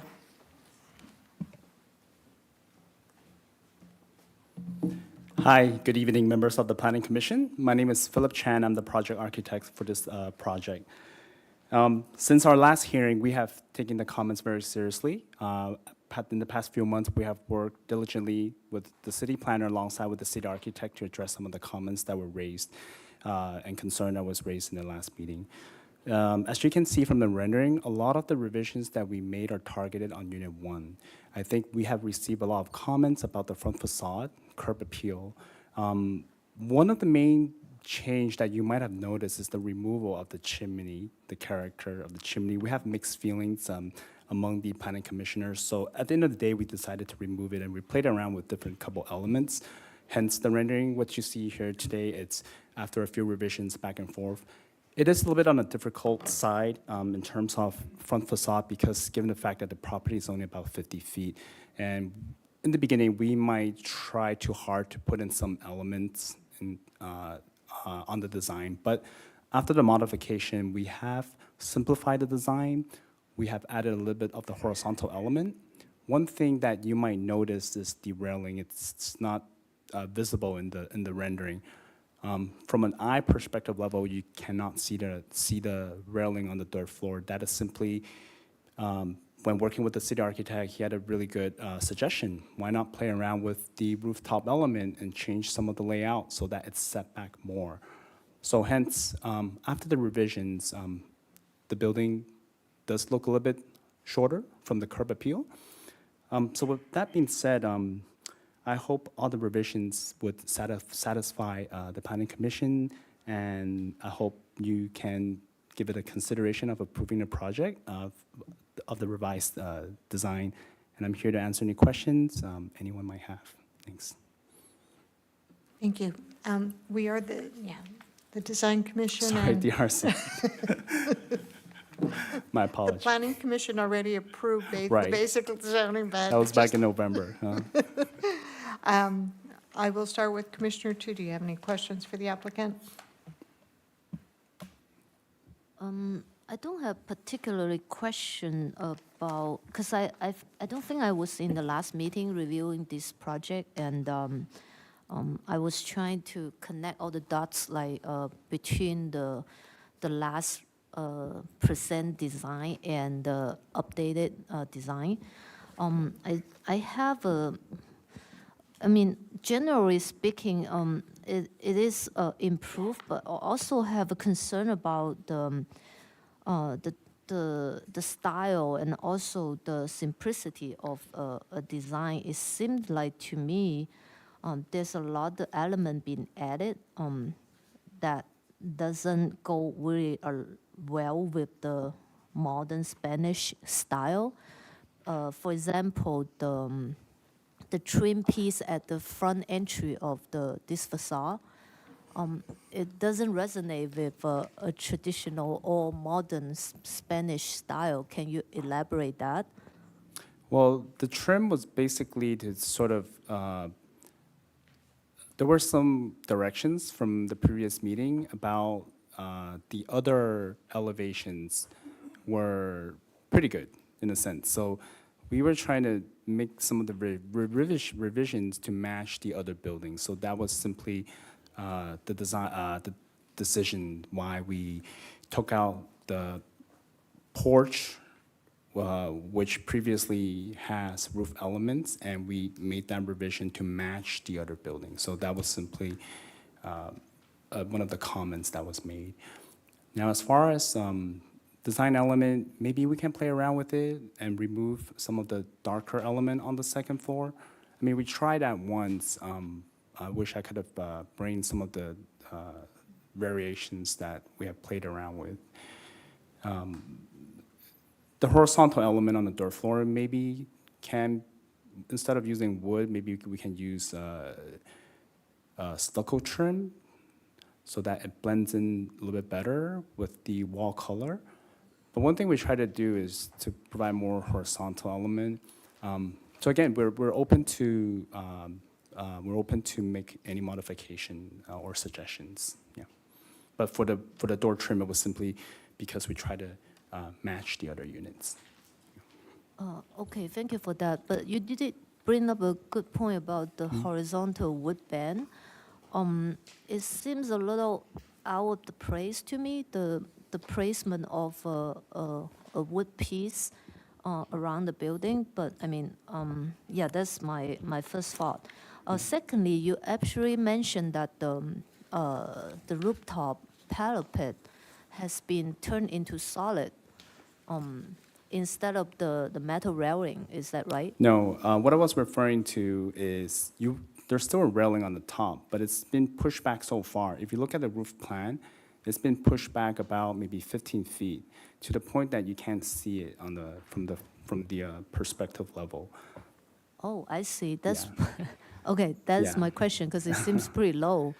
Yes, yes, and that was one of should be, and we made the right part lower because that's where the staircase is. Now, going back to the wood band, we actually have different opinions among our design team. Some people think that it looks better with stucco trim. Some people think that it looks a little bit better with the wood trim. Because if you look at some of the other elevations, we have wood trims, and we don't want to introduce another element into the design. Hence, from the previous comment, there were a little bit too much. Okay, I do want to point out that because of this particular view of this building at the front and also sets back so much, that's why you don't see those metal railing. But in reality, you're gonna see the metal railing Yes. like one way or the other. So that was just a observation. And I did look at the previous design, the entrance of the front building. It has some sort of a character there instead of like a pretty generic presentation in this submission. Oh, okay. Yeah, that's my question so far. Thank you. Thanks. Commissioner Chen? Maybe before I ask the applicant, maybe I'll ask the city architect. Have you worked closely with the applicant on this particular final generation of choice of material, a kind of an interesting mixed style coming in because it has a lot of different elements that they're proposing with this stone veneer, with this wood paneling, and then has the Spanish details, and then all of a sudden it went to the top. It looks like part of the third floor proportion had been shrunk. Have you worked with him closely on this particular one? Well, yes, I've actually reviewed this project now 8 times. And so from the last time that they presented, the discussion had been that still it's too busy and that there should be more consistency between this elevation and other elevations. So I think they've done that. We keep trying to eliminate more and more things from the project. So eliminating the chimney, I thought that was a distracting element, and it wasn't real anyway. There were these precast panels between the front door and the second floor window on all the units, and so that's gone to simplify that. On the rear units, they had these very similar to what you see in the front here. They were in pairs, 2 windows with a canopy over it and a sill below. So I suggested, why don't you repeat that again, but in this case, 3 windows instead of 2 to make more sense out of it. So there's more repetition and more consistency. And also the shapes of the windows are more consistent. So I think we've eliminated a lot of details and made more consistency. It's not my job to design their projects, just kind of advise them. So that's what I've been doing. Appreciate it very much. I think this is a kind of a bold exposure of trying to use some different material and try to simplify what you had in the beginning. And it's, let's to say the least, I don't have a big problem with it, but it's going to be something that you don't see that often. It's something that you want to use different architectural elements and try to make it work within this complex. And the choice of material are fine. It's just that the some of the details may look a little bit out of place, being what it is. But I don't see any major problem. So if maybe when you do your final working drawing, when you want to refine it, maybe it's okay at that time to look at some of the things that you can further improve it a little bit. That'll be fine. But I can approve it the way it is, as it presented. We move on. Ron has some comments. Two more points. There's this section of kind of wood paneling, and so I've had them match the pattern of the other parts again to create more consistency. And then the last thing was about the roofs. So what was before, they had a section of the roof was a patio, and another section was solar panels. And I just had them reverse it, so the solar panels are in the front, that's why there's no railing, and then the patio is in the back, so you don't see it as much. That's all, thanks. Thank you. Commissioner Lopez? No questions, thank you. Vice Chair Salo? No questions for the applicant. I actually have a couple of questions and concerns. You just listened to a lot of discussion about privacy, greening, and what could be done. So here we clearly see that there are one stories adjacent to this. The previous discussion was one story abutting, and it was going to be a two-story house. So this is 3 stories with a rooftop patio. And I think I appreciate what you've done so far in not putting those patios up in front. I appreciate the planters that you have drawn in the rooftop layout. What's missing for me is the landscaping in those planters. The images shown of the planters show like with bamboo. And if you have bamboo, the residents on the north and the south of this will have some protection, some, it'll be some screening from the people going up to their rooftop patio. And I think that's very important when we look at these types of developments, because that patio is in essence like a 4th floor without a roof on it. And you can see a long way out. And I think it's important because we listened to people who are more affluent than the people who live in this neighborhood. And I think we need to treat both neighborhoods with respect and with the same type of concerns. And I know I've talked to staff about ways to deal with the rooftop garden, so there's a little bit more privacy screening for the neighbors. And I think that's missing here. But it can be an added condition for our consideration. I think the other problem I have is with the parkway. In the parkway, you show silver carpet is the plant material. And when you look up the silver carpet, it will be maintained nicely when you have light traffic, foot traffic on it. Stevens, there's always cars parked on Stevens.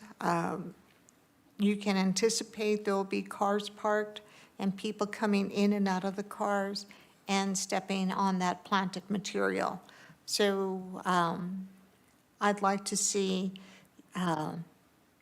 that broken up. You can keep the silver carpet, but kind of break it up with with pavers.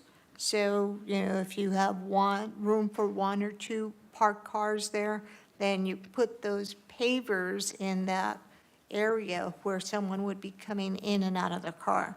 I think when we look at these types of details for all projects and we care for the residents, we elevate our city. Those are my comments, and I'd like to see if there's anything else from the public, or if you'd like to say anything else after my comments. Yeah, I'll be happy to incorporate those in the revised landscape plan. We do have a planter box already, so it'll be easy for my landscape architect to choose something to plant in those planter box. Maybe something that's more drought tolerant, less maintenance, and more suitable for a situation like this.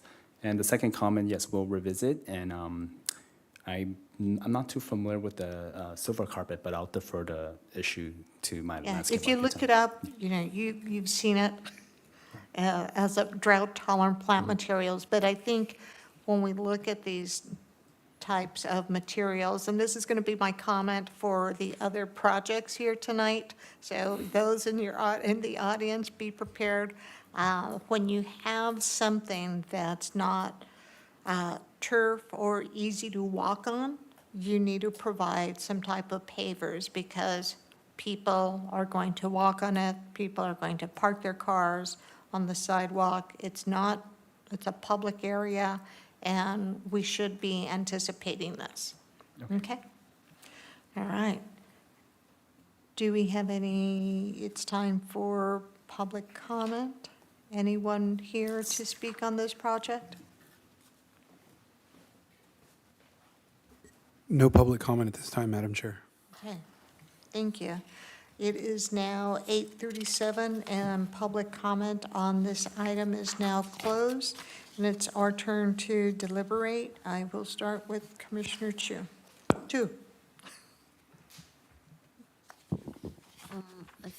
I think generally speaking, the applicant present a decent design. I just have like a personal opinion about that horizontal band in wood material, and from my opinion, it rarely seen in such style of a Spanish style building. So I thought maybe it turned into a stucco, and also the wood color, it seems a little. It's just making the whole building so busy at this point. And the other comment is about the style of the trim at the entry door for each of the unit. I hope there's a more associated style can be utilized instead of kind of like a mismatch on the facade. So that's my opinion. And we don't have like an actual material board of the material sample. We just have a print of the page. So the color differentiation, it really depends on the printer. Because when we look at the material board itself and in comparison with the documentation we receive in the package, it is a huge difference. So that is something I would like to remind the applicant, that we do need a physical sample for the material board. Thank you. Thank you. Commissioner Chen? Yeah, I tend to agree with what was said by Commissioner Tu. Those details are one that kind of bothers me also, where that wood trim on this style of building, but those can be corrected if they clean that up.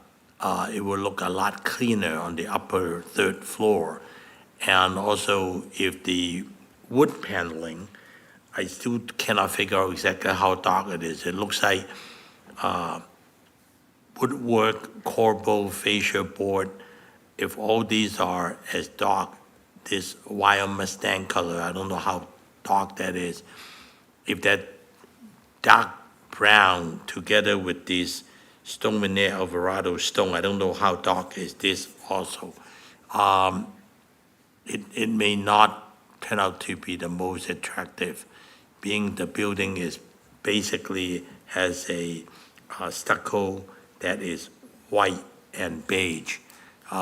You come back with something this dark, it may hurt it. The concrete roof tile, the eco tile, I don't know how dark that color is also. Whether it's gonna be a brown color or has any orange tone to it. So I think overall you worked hard enough to get this far and work with the city architect, and the city architect felt that it was something that it's already a major improvement. I think I can support it with those identified details and maybe let planning staff and the city architect refine those. I'm comfortable with that, so we don't need them to bring back for those minor details. So that's where I stand right now. Thank you. Commissioner Lopez? Yeah, the only comment I have is I agree without the materials board. It's hard to say what the exact tones would be. So we look at the rendering and say, well, is it going to be lighter, darker, or in actuality, which can make or break the project. But I would go along with my fellow commissioners to go ahead and put some contingencies in there. I think it's vastly improved, in my opinion, from the last time. So those are my comments. Thank you, Vice Chair Sela. I see in my notes from the previous meeting that I was ready to approve it then. So I guess I have to stand by that. So I'm ready to move forward. I do agree if the applicant could provide the materials board and then Ron, the city architect, can take a look at it and find it acceptable. It'll be satisfactory for me. Thank you. Thank you. So I also agree with the aesthetic quality of the front. I think it's a little busy, and working to simplify the design, actually it reduces the cost of the project. And there'll be something prettier out there in the neighborhood. So I think that's going to be a problem. And I think for me, I would also like to see some type of plant material screening on the rooftop garden. I would also like to see pavers along with the ground cover, the silver carpet that's proposed, so people can, it'll look good. What we see here is patchy grass. So basically, whatever plant material you put there for ground cover, if it's not made for high traffic, it will look patchy just like that image. So with pavers, along with the silver carpet ground cover. And so if there can be a motion for this project, I'm looking at my commissioners, the commissioners here. Yeah, I'd like to make a motion to approve planning case number TMAP 24-006 with the contingent on the conditions of approval. Okay, and those items, I'll just repeat them. Yeah. We're going to simplify the design, and you'll be assigned to work with our city architect, but something specific is that the wood trim on the second floor, we're looking at third floor. Yes, thank you. Thank you. Like I said, I'm not perfect. I make mistakes. We're also looking at having screening with the plant materials on the planters and adding pavers to the ground cover in the parkway. So we have a first. Is there a second? I have a second. I can second it. Just want to clarify the planning case number read earlier is PPT 23-009, am I correct? Oh. I believe you said 006. Oh, okay. Just want to make sure that it is correct, staff, right? Thank you. 009, okay. All right, so I second that with the modification. Thank you. Roll call? Commissioner Chang, Yes. Commissioner Tu, Yes. Commissioner Lopez, Yes. Vice Chair Salo, Yes. Chair Romo. Yes. 5 ayes, motion passes with conditions of approval. Thank you very much. Good luck with this, and good luck to Ron. We look forward to having this up. We're giving you responsibility, lots of responsibility here, Ron. But we trust you. Okay, so we go now to item C, 113 Palm Avenue, planning case number SPR 22082, site plan review, applicant Sam Zhou of Zigas, Inc. And Marlon. Thank you. Good evening, Chair Romo and members of the Design Review Commission. The public hearing item before you tonight is for a site plan review to allow for the construction of a new two-story single-family home located at 1133 South Palm Avenue, planning case number SPR 22-082. The subject property measures 10,000 square feet and is currently developed with a 1,264 square foot single-story, single-family home. The property is located on the west side of South Palm Avenue between East Central Avenue to the north and East Chestnut Avenue to the south. The project site is zoned R1 for single-family residences and has single-family homes directly to the north, south, west, and east. The project before you tonight is for a new two-story single-family home with an attached garage. The single-family home will measure a total of 3,202 square feet with a 1,948 square foot ground floor and 1,264 square foot second floor. The proposal also includes the construction of a 1,000 square foot detached accessory dwelling unit. The proposed home is consistent with the development standards set forth in the municipal code for the R1 zone, including building height, second-story setbacks, lot coverage, and floor area ratio.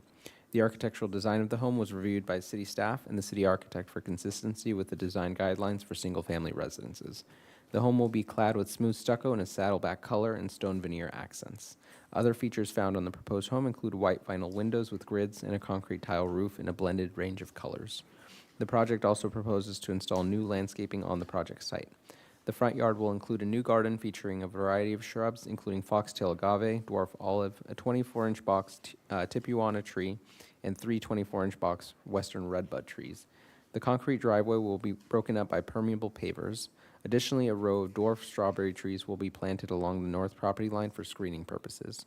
The rear yard area will feature 5 additional western redbud trees, a 24-inch box olive tree, and silver carpet ground cover. Section 153.353 of the San Gabriel Municipal Code requires the submittal of a neighborhood analysis of homes within a 300-foot radius around the project site. The analysis shall identify 1- and 2-story homes in the neighborhood.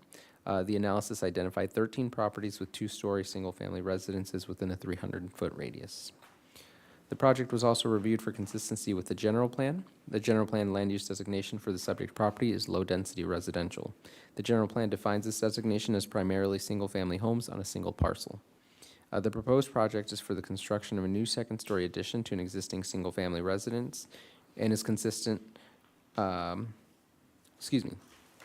proposed project is for construction of a new second-story home and an accessory dwelling unit and is consistent with the general plan designation. The project also meets community design goal 10.3 to create designs that live and breathe with San Gabriel's neighborhoods as they themselves live and breathe. The project was reviewed for compliance with the California Environmental Quality Act and was determined to be exempt per guideline section 15303, class 3 for new construction.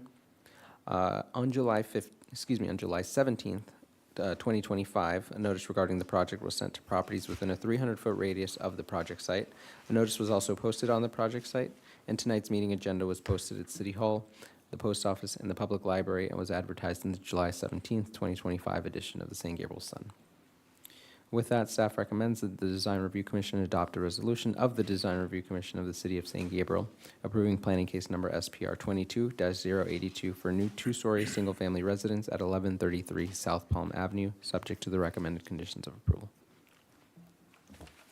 Thank you. I'm going to start with you, Ron. Do you have anything to add to the staff report? Firstly, I did review this project 6 times, and just reviewing my comments once again, that the very first design was pretty bad, and they changed designers, and it's been improving. With each step, it improves, but often I see that I make a comment, and my responding comment is, the comment has been ignored, and then we have to do it again and again. So we're getting closer and closer to something that's okay, but it's been a little bit of a struggle. But I think, as proposed, I think it's a reasonable project. Thank you very much. Commissioner Tu, do you have questions for staff? No, I do not have question for staff. Thank you. Commissioner Chen? I guess a quick question. The ADU is not part of tonight's consideration, right? Correct. We just need to consider the main house only. Okay, thank you. Commissioner Lopez? No questions for staff, thank you. Vice Chair Salo? No questions for staff. I don't have questions either, thank you. And the applicant is here. The applicant is here, yes.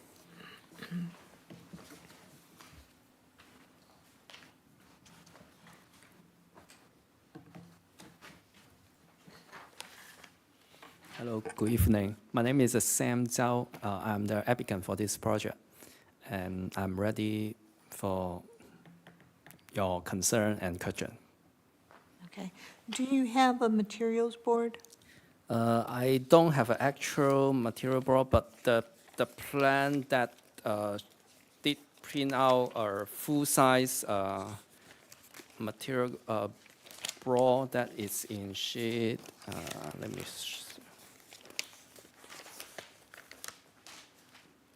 A dash. Yeah, these pages. Madam Chair, I did 5.1. again note and underline that this is required. Actually, I did order couple samples and couple boxes on my garage, but I didn't realize it need to be bring on the side to present. So I apologize for that. Then I will start with Commissioner Tu. Questions for the applicant? Yes, I have question regarding the representation of the front door. In your material board, you specify 36 by 80 inches front entry door. On your elevation is 7 foot, and on the rendering, it looks like double doors, and it's not even like 7 foot. It might look like 7.5 or 8 foot. So which way is the exact way you're presenting? Yeah, I find with the architect many times that the owner really want to be a pair door, but I get rejected many times. So I revised the floor plan to a single door, but I forgot to revise the rendering as a single door to matching the floor plan. So yeah, the 3D rendering shows the pair door should be wrong. It's a single door. The elevation shows a single door too. Yeah, the elevation shows 7 foot door, but the material board shows 6'8". Okay. Let's see.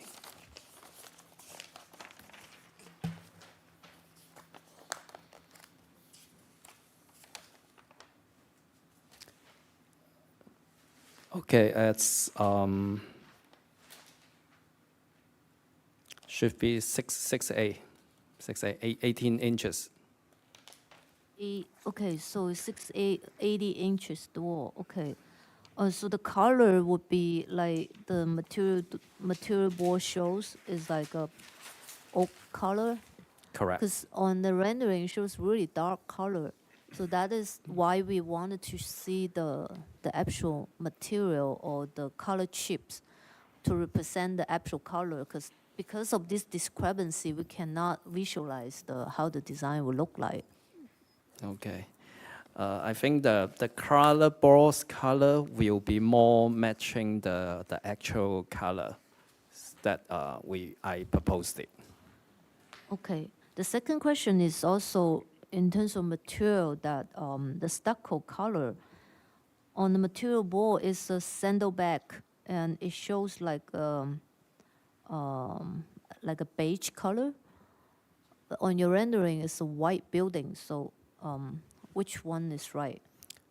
Actually, it's a little bit yellow on the rendering, but I think the screen shows is like a white color. Yeah, it's a little bit yellow inside. So the material board will the color show on the material board will be more close color that I proposed it. Because the material board color doesn't even match the one the rendering showing on the same screen.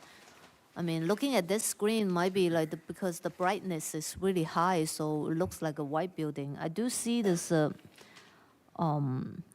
light cream color on the rendering, but your material board shows like a much darker beige color. Yes. So that's why we do need to see the actual sample to avoid this misunderstanding. Yeah, yes, okay, I accept it. Yeah, but for right now, I can only explain that yeah, what I propose is the color that's shown on the material board. Okay, yeah, so not the rendering, right? The rendering looks more like yellowish than this one. No, you mean the rendering is more lightly. Yeah, so yes, it should be the color that show on the material board. Okay, so I don't have other question, but I just have a comment on the treatment of the roof lines of the front facade. It seems really excessive, and all kind of repetition of the eave and which is unnecessary. So I believe that Ron has worked, like the city architect has worked with you many times, and that should have been in the comments. So I just wonder if city architect has any like improvement suggestion for this case, because I mean it's rarely see a building has so many eaves right at the front facade.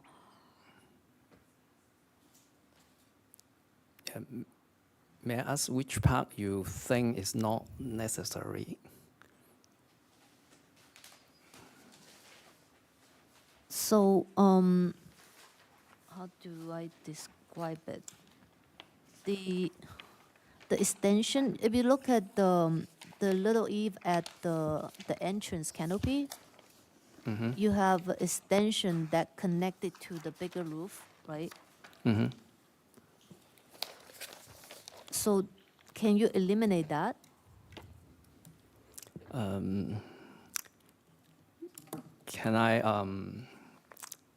point out that which location, or maybe I can on the screen to. I think it corresponds to their floor plan, though, so I think the floor plan and the elevation makes sense to me. Simplify it, they would have to simplify the floor plan. So if you need to improve the elevation, you probably need to go back to the floor plan. That's what you're saying, right? Okay, I see. So the floor plan is not part of the design review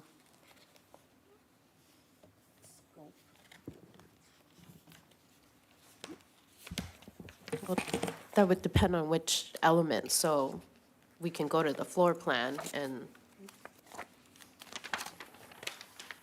take a look.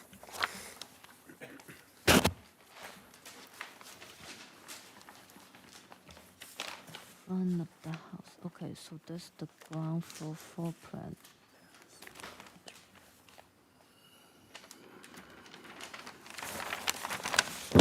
Even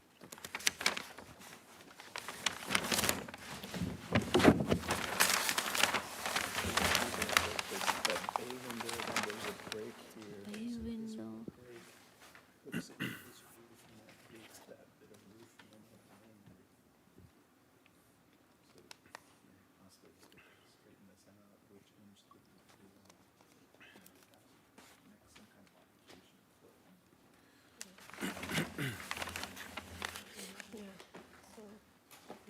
That is the, I think it's the roof line.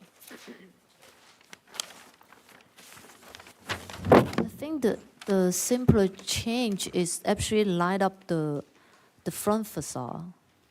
Like you have a little notch at the living room when you enter the house, and there's a 9-foot deep living area, right? Mm-hmm. And there's a little notch, like a foot and a half, sets back from your entry door. Yes. So that jaw created this condition. Yeah. So you have so many planes on the elevation, so that in correspondence to your floor plan, and you created that many little eaves. That's why this elevation looks much more complicated than it's supposed to be. Actually, that's my intention to make that notch to create a more repeat roofing to break this simple roof with only like a normal shade. So I notch at one side and to create a more layer to create that.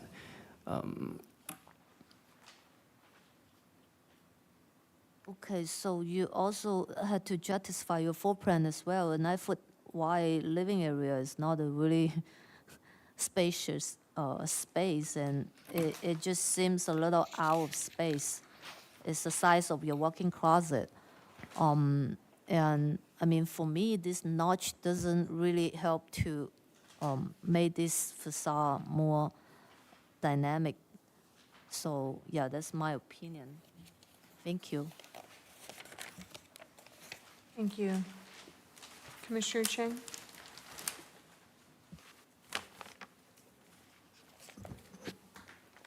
I guess the question was, since your second floor doesn't line up with the first floor anyway, why create something that complicated on your first floor plan unnecessarily? Because you can eliminate at least out of the 4 roof line, you can at least eliminate one very easily, so that will help. And the stucco finish, you call it to be smooth finish. Do you intend to have smooth finish or sand smooth finish, or you know the desire to have smooth finish? It's basically requires a lot of work to do it right. Yes. Otherwise, it will crack eventually. Yes. So yeah, smooth finish is more expensive than satin finish. Yeah, but It's not the cost, it's the having the right people to do the right thing. I just want to make sure you understand that having a smooth finish home and having the final quality come out to make it a quality home, it takes the right people to do it. So since you did call for it, I think the planning department can expect, and this commission will expect that to be a smooth finish, not a sand finish. correct. Correct? Correct. Okay. I think it's easy enough to make the front elevation a little bit more cleaner. That is your, on sheet A05, the upper one there, you can eliminate. Just have that pop out for your front door, and then the other two can be eliminated with one window, one front door, and then the exterior floor plan. It would definitely help you on overall, rather than having 4 roof line in the front. Being there's not that big of a footage in the front. It may be too busy. So that's just one of the suggestions. Other than that, I think it's, I don't have any other big problem with it. We're gonna hold you to the color that you presented on A5.1 with the clarification that it's gonna be a single door, 6/8 door, and we'll hold you to the color that you pick, that is specified. The rendering will not be a true rendering color-wise, but you are saying that you would use A5.1. Correct. Whatever's in there. Okay. Okay, I think the planning department will just hold you to that, together with the finish and the color. All right, that's, I don't have any further comments on that, Chair.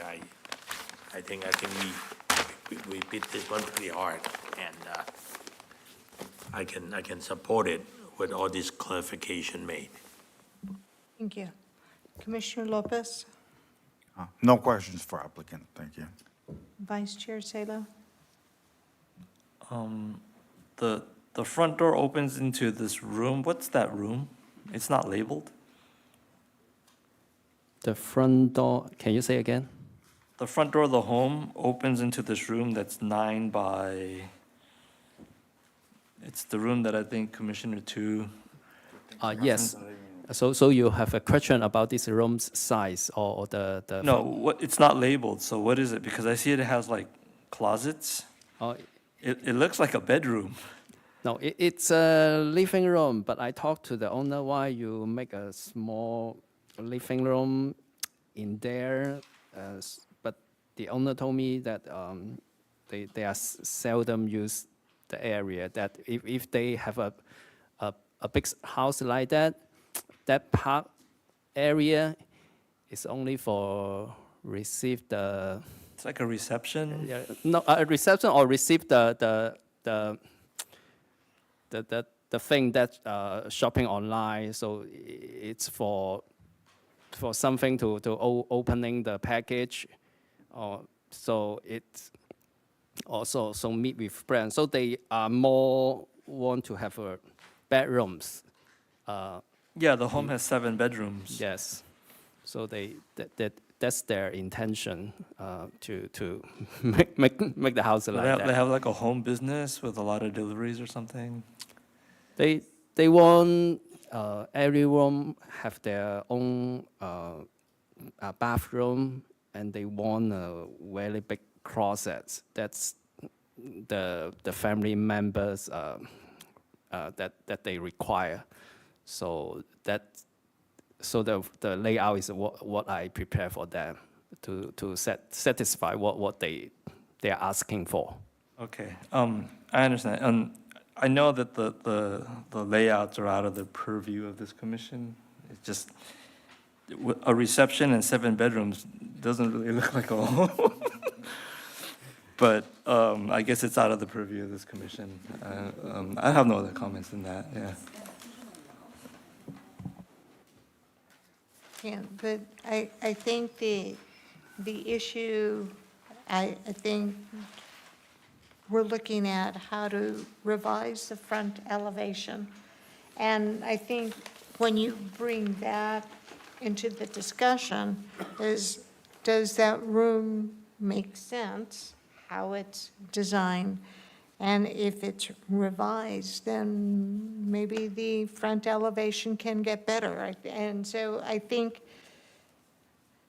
it is part of our purview because, you know, if this was the first project that we talked about today, I mean, this would not fly at all with the neighbors, with anyone at all.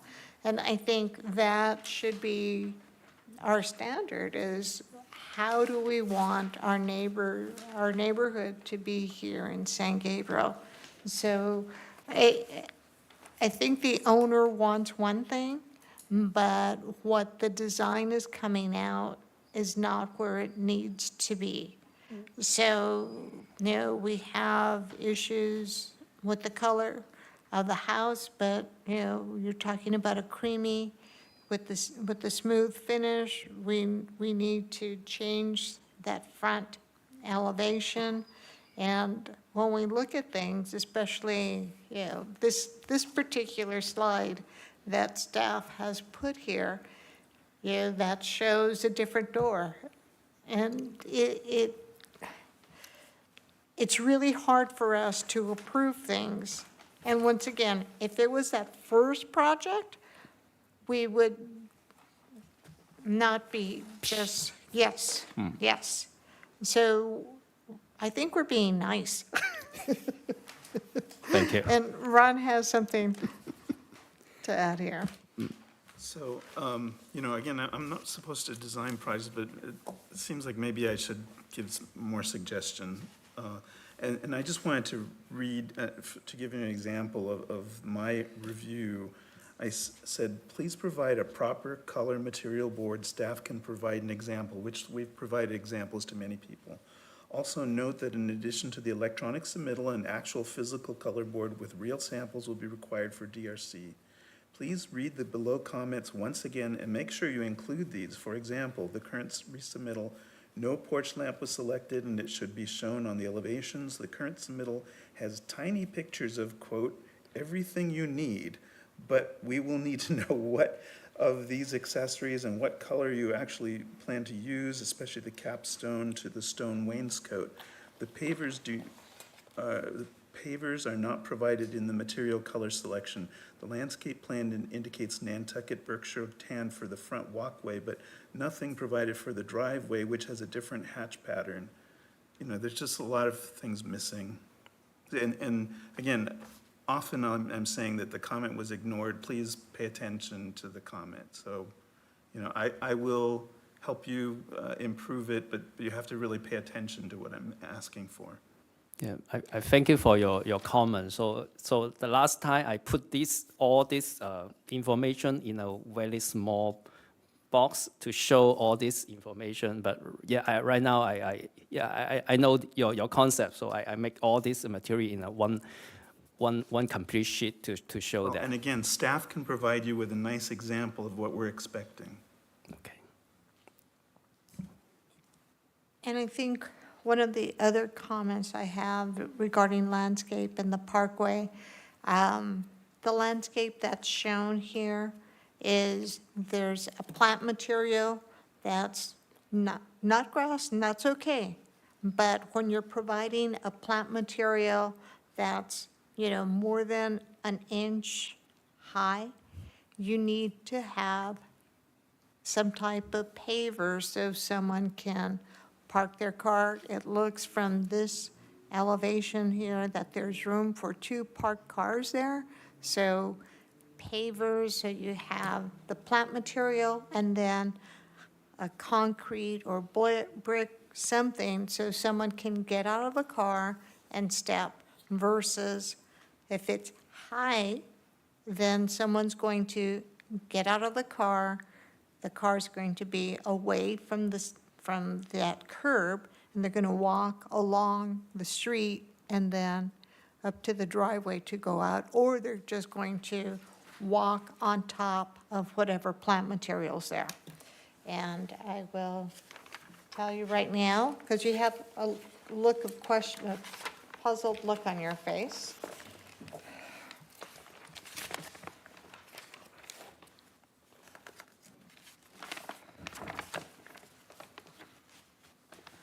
So,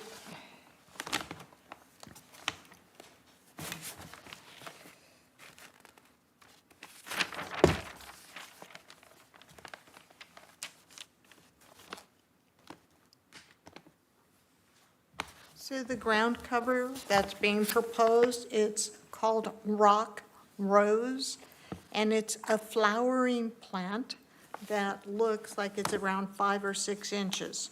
So how, if you're coming out of your car, what do you do when you walk across that parkway? Do you know what the parkway is? So this is the parkway here. Yes. This is the parkway. So if you park your car here and you have flowers, how do you walk out of the car to the house or onto the sidewalk?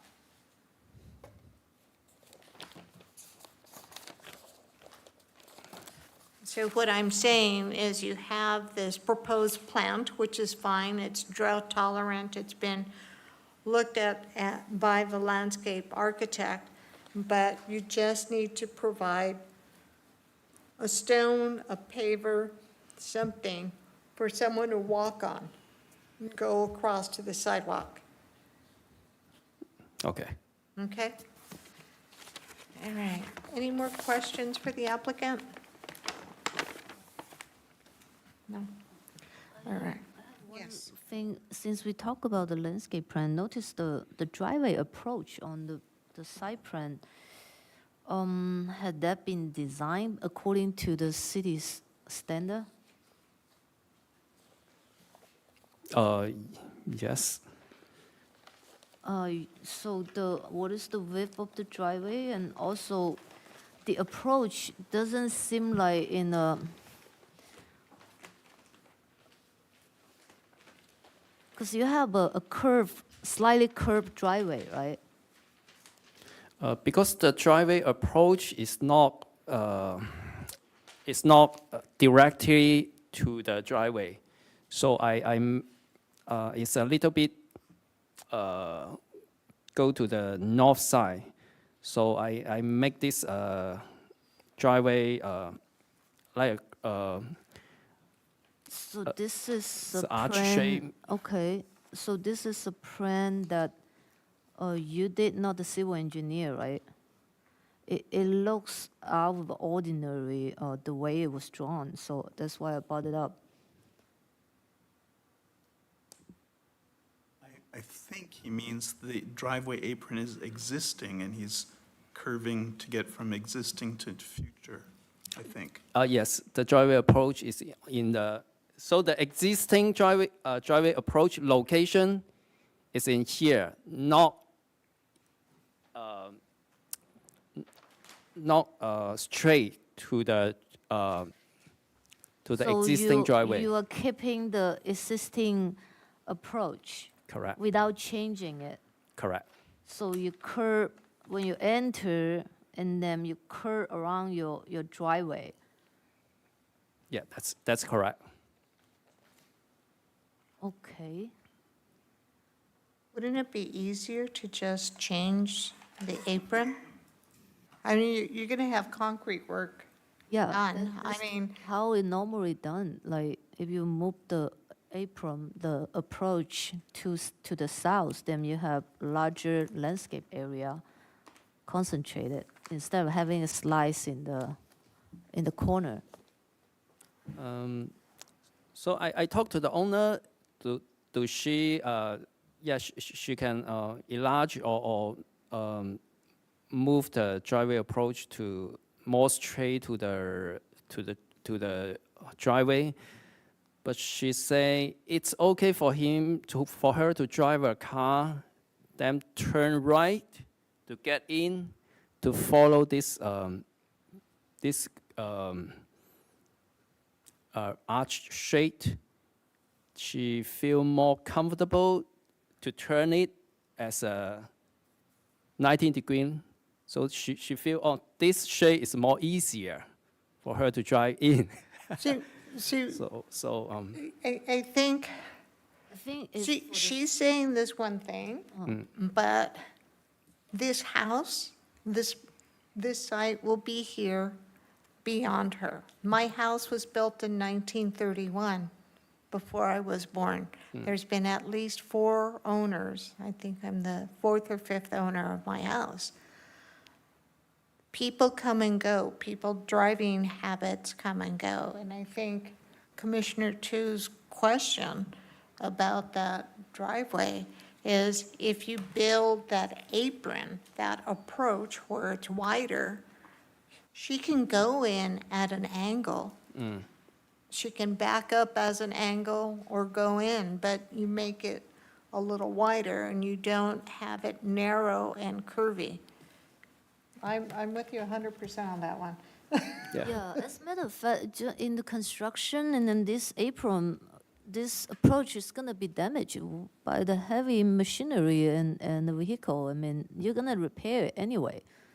So why don't you make it easier? Just go straight in. I mean, I thought maybe it's easier to do it what you're doing to save money without moving it, or to save some costs and time, like dealing with the public works. But in construction, this is unavoidable. Okay, on my side, I'm accepted. I'm okay because I think I more respect the owner's situation. So I think I don't let them to waste money on my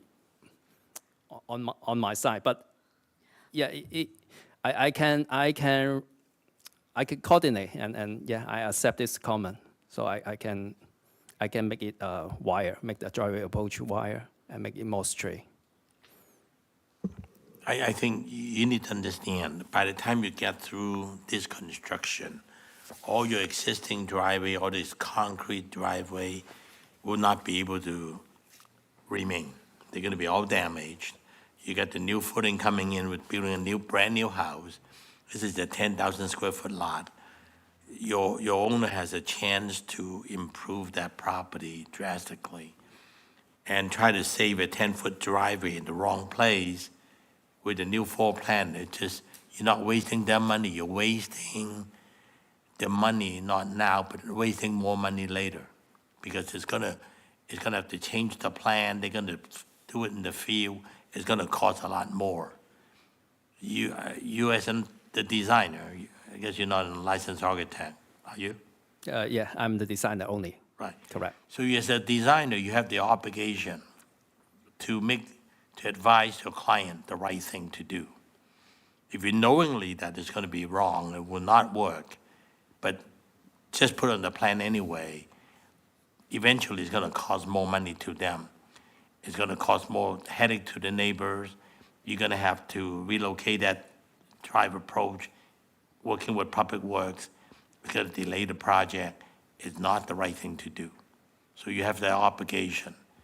It's not saving money or spending money. You're spending money correctly. That's what they need to do. Okay. All right, so I hope you understand why this conversation was here. Because if you don't do what you're trained to do, advise the owner correctly, it's much worse out in the field. It will cost a lot more money later. Okay. All right, thank you. Thank you. I agree. Any other questions or comments to the applicant? Okay, thank you.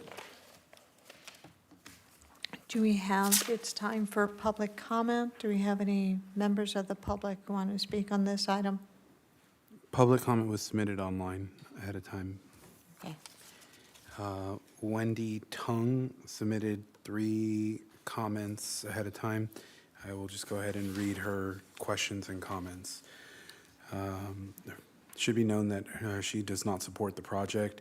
Her first comment is the ADU's north side has a 4-foot setback in the northeast section. Is this a violation of R1 zoning requirement?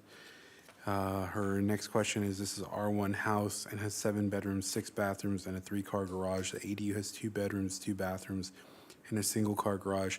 How many people will be living here? Are they actually related family members that will be living in the primary house? Does the owner perhaps plan to operate a dormitory that is rented to unrelated people in separate rooms in the primary house? Does this plan include short-term rentals within the single residential ADU property? How much traffic and noise will be generated by all these people? Will the owner sign an affidavit stating that all the people living in the primary residence are related to the family members? Does the project plan include demolition of existing house? When will the demolition and construction occur? What is the developer's plan to prevent dust and chemical waste produced by the work from getting to my property? Will our existing wall and fence currently between my property and 1133 South Palm Avenue be disturbed by the demolition and construction?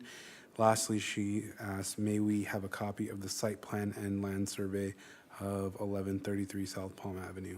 Those are all of Wendy Tung's comments and concerns. Thank you. Would staff like to address any of those? Sure.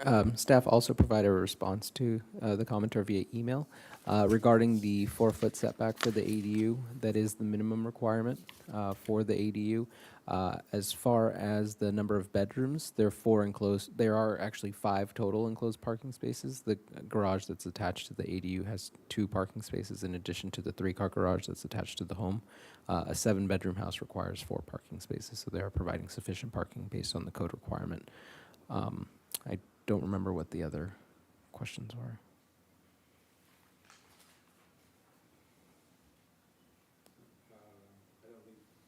I don't think Marlon would be able to answer this. How many people will be living there? Are the people that will be living there related? Does the owner perhaps plan on opening a dormitory? Does this include short-term rentals? How much traffic and noise will be generated? Will the owner sign an affidavit stating that all the people living there or the primary residents are related family members? And also there was questions of when the project will begin demolition, or will they demo the existing house? When will demolition and construction occur? And what's the plan to mitigate dust? Will the existing wall and fence currently between the property be disturbed? So to answer the short-term rental question, short-term rentals are prohibited in the city of San Gabriel, so there should not be any short-term rentals. As far as who lives in the house, I don't think we're able to ask that information or require that only family members live in the house. Project construction timelines depend on plan check time, funding for the project, as was mentioned for the first item. So it could be prior to the end of the year, it could be early next year, ultimately up to the project applicant. And there was one question regarding the wall. If the wall belongs to the owner or is a shared property wall, there shouldn't be any demolition or disturbance to that wall without that property owner's consent. And I think there was a question regarding dust and other materials with demolition. Right. There are dust mitigation standards. They are required to water down before doing demolition, and that's standard for all demolition permits. Thank you so much. Sure. Okay, No additional comments, ma'am. great. It is now 9:29, and public comment on this item is now closed. So it's our turn to deliberate. Commissioner Tu? I think the project, like the projects we discussed previously in this meeting, lack of the actual material sample, and with all the discrepancies on the drawing and rendering, I am not ready to approve it until further improvement. Thank you. Thank you. Commissioner Cheng? I think, yeah, I agree that there's enough improvement needed and or lack of information needed. I guess it started with the improvement to the front elevation. Some of the material that are identified on the plan, truly, I doubt it if the final material really looks like that, especially that paver and the smooth finish stucco, all of that. I think it's critical that the designer would take that comment seriously from the city architect and come up with a full color board so that we know what we're getting. Plus the landscaping on the hardscape drive approach, softscape material, none of those are there yet. So I think there's enough material that the designer can come back for the correct information and answer to some of the concerns this body has. So I think I can support a continuance for them to come back with all the missing material. Thank you. Commissioner Lopez? Yeah, I'd like to see the material board and how it affects the rendition also. Yeah, it looks a little too complex, I guess, if you want to say that.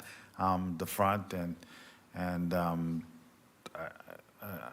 I understand what the designer was trying to do, is give it more character or something, but it's a little overboard.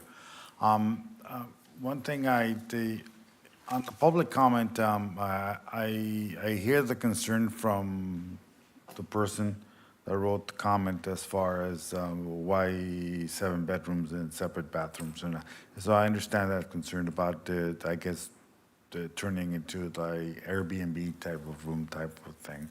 And I think there's restrictions for that. And my question is, has that been addressed with the person questioning that it is prohibited in St. Gabriel? Yes, they were provided responses to. Oh, okay. Yeah, including the fact that short-term rentals are prohibited in the city of St. Gabriel. Thank you so much. And so I don't think as is, I'd like to see some improvement on it and Thank you. Vice Chair Salo? I have nothing more to add.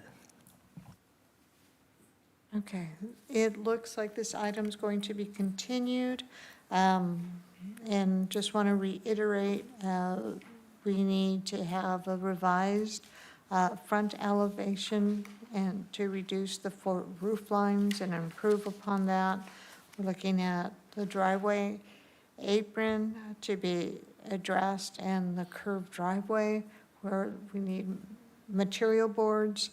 We need to have with that specification on the color and make sure we get a paint chip for that, materials on the pavers, and then the finish to make sure that is appropriate. And I would suggest when you talk to the owner, it needs to be approved by this board.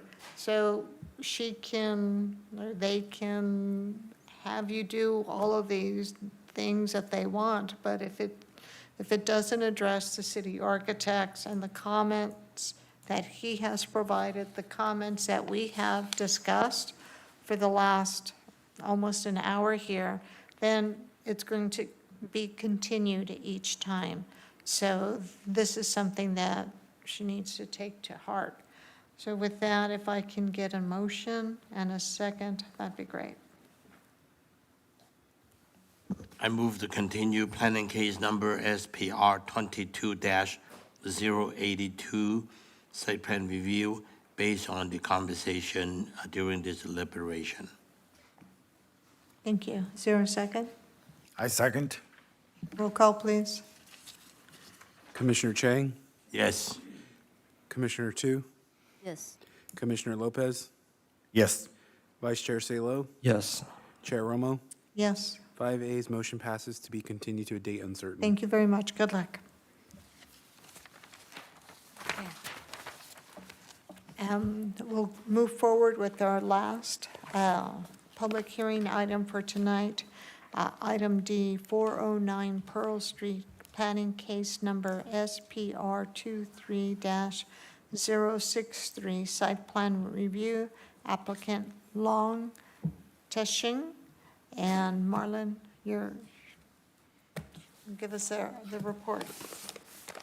Thank you. Good evening, Chair Romo, and members of the Design Review Commission. The public hearing item before you tonight is for a site plan review to allow for the construction of a new 2-story single-family home located at 409 Pearl Street.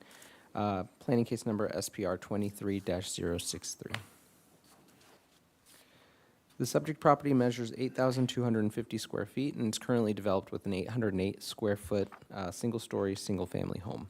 The property is located on the north side of East Pearl Street between East Mission Road to the west and South Lafayette Street to the east. The project site is zoned R1 for single-family residences and has single-family homes directly to the north, south, west, and east.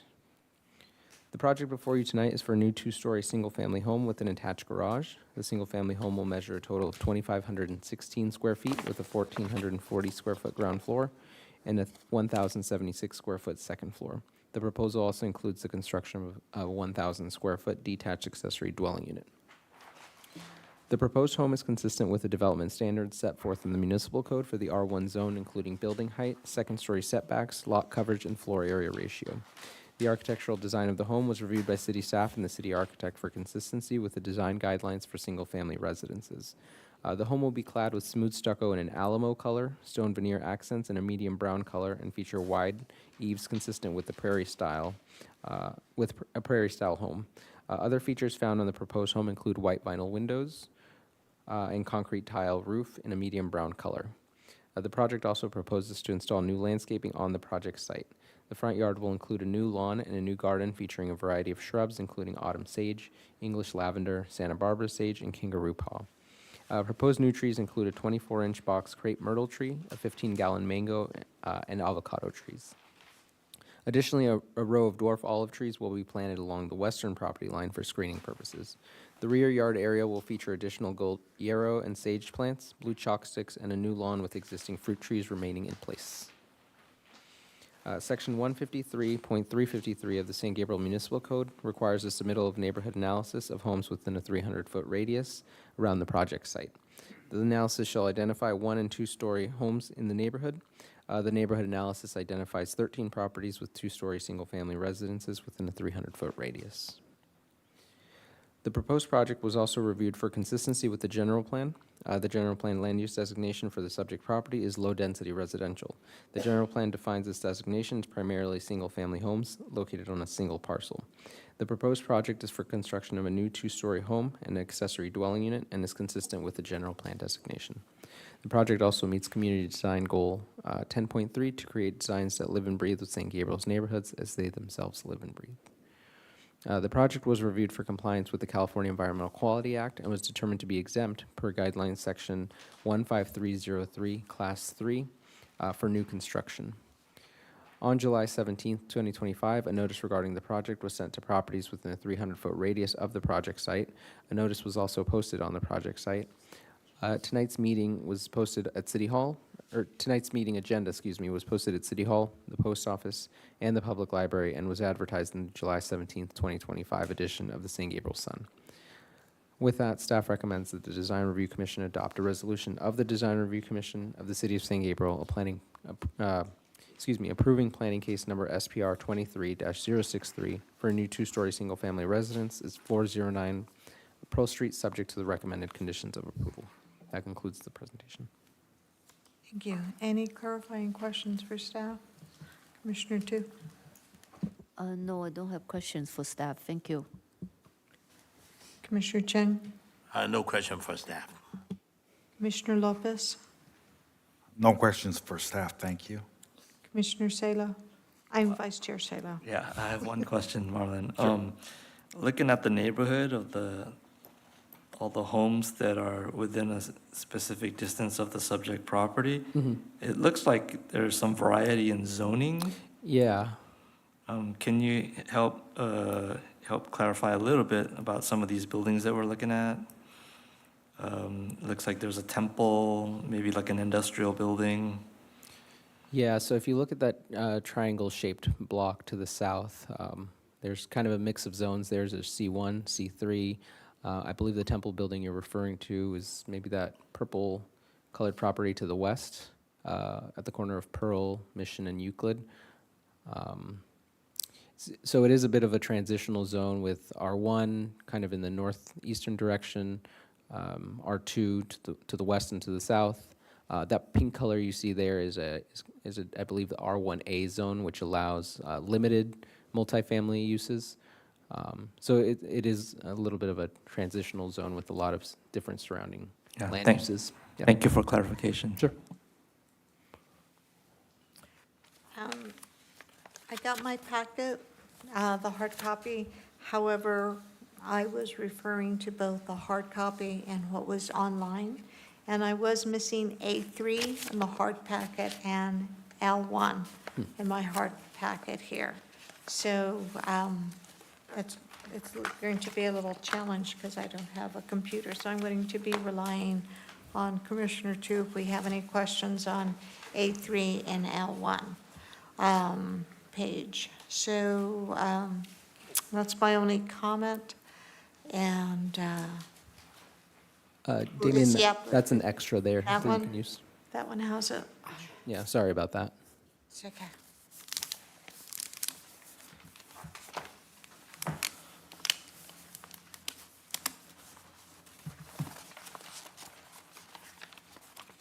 Nope.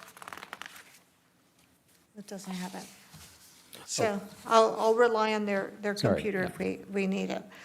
Is the applicant here? The applicant is here, yes. Okay. Can the applicant step forward, please?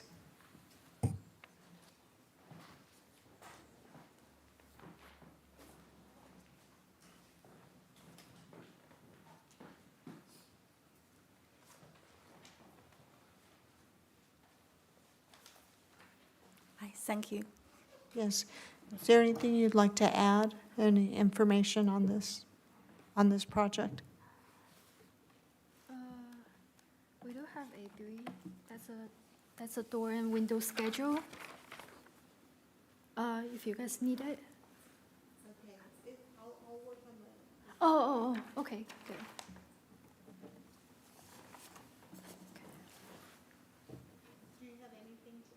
Do you have anything to add for the commission as we consider this project? We have no concern. No, Yeah. okay. So then we'll see if we have any questions for you, okay? Yeah, of course. All right. Commissioner Tu, do you have any questions for the applicant? Yes, I do have questions. So first of all, is there any physical material sample you brought for the meeting? Oh, we didn't bring any. We didn't bring any physical material. Okay, so secondly, I have question regarding the style of the windows. So in your rendering, you showed in the front facade, the north elevation, like on the ground floor, there's 3 windows with a partial grid on the top. And the rest of the house doesn't have that detail. Everything else is sliders. And in your window schedule, which is 8-3, and it only shows the sliders without the grid. Can you clarify that?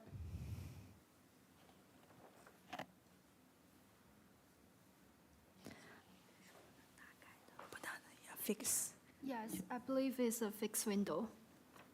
We will update the window schedule. Because I'd like to add to that, because I have this similar comment. They've specified a particular kind of window, and I looked up that company, I wasn't familiar with it, and I looked up their window grid patterns, and they don't have this pattern. So I asked them to please verify what grid, and can they actually do this? So that is value windows and doors, okay. Yeah, that's my question. It looks like they have that sliders, but that grid looks, you have to custom made it somehow. So that's why I want to clarify that. It looks nice in the front facade, but as a matter of fact, you are not doing it, right? On your window schedule, you're not showing that type of windows. Oh, okay. You have the top part with like the grid. Okay. Do you got know it. what I'm talking about? Yeah, yeah, we will update it. Okay, so are you updating that to match what you are presenting on the elevation and the rendering, or you just doing a sliders? We're gonna keep as a fixed window. Fixed window, okay. Yeah, so, as a rendering. okay, so going back to city architect's comment, because you're picking this vendor, value windows and doors, please make sure that they can produce this type of windows. Oh, okay. Because he was looking it up and then he didn't see it. Okay, got it. I had one more thing. One of those windows that we're talking about is a bedroom window. Bedroom windows will need to have emergency egress capability, so a fixed window would not be appropriate for a bedroom. Yes, that's the bedroom one. Or they can turn the number 5 window into a egress window.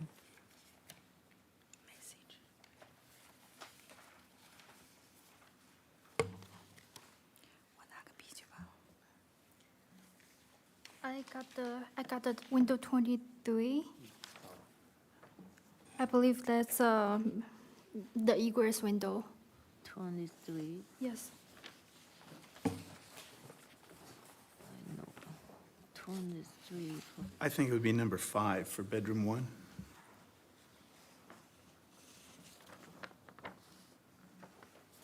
Bedroom 1. Yeah, that's number 5.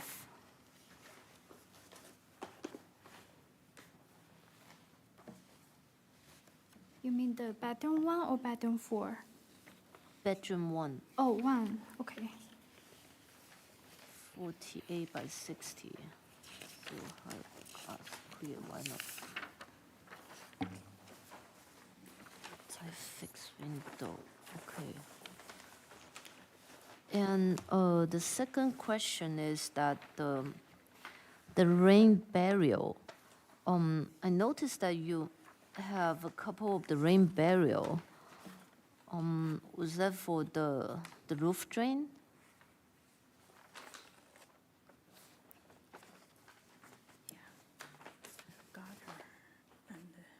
Yeah, there's a gutter to the rain barrel. Is that required per code? 他说这是有要求的。Mostly before I do the job for the San Gabriel, they need it. I'm sorry, what was that? You do the drawing for what? Before I join the plan for the San Gabriel, same like ADU, they need the rain barrel. So, because I haven't seen those rain barrier in any of other single-family house projects we approve, so that's why I was curious if this particular item were required by building code. 要还是不要？ So Public Works has low-impact development requirements. One of the ways to meet those requirements is to provide rain barrels. Usually they're shown after the fact, once they submit for plan check. I think what they're doing is showing it in advance. Okay, Or so in this is one of the methods, right? That's just one method to meet low-impact development requirements, yes. I see, okay, thank you. Yeah, I don't have other particular question at this point. Thank you. Thank you. Commissioner Chen? I think overall, the design is adequate. With the exception that some of these windows that need to be ironed out on A3, meeting the exit requirement for bedroom, that kind of thing. But I think overall quality is there. The fact that they, again, do not have a actual hard material board, I think I just talked to the city architect. Would that be something that they can come back based on what they specify on the plan and have the city architect review that? And if the commission feel comfortable having the city architect and planning department to verify the material is the proper material to use, I can go along with that. Otherwise, they will have to come back with the material board. But the overall design quality, it's a major improvement from what they had before, and I'm prepared to to approve what they have presented so far. Thank you. Commissioner Lopez, do you have any questions for the applicant? No, I do not, thank you. Vice Chair Salo, you have any questions? No questions for the applicant. I don't have any questions. I do have a comment for the parkway. Your plans show, your landscape plan shows it a rosemary plant.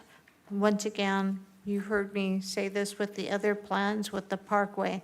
That rosemary plant is not going to be flat, so you need to have breaks so you can have pavers in that area.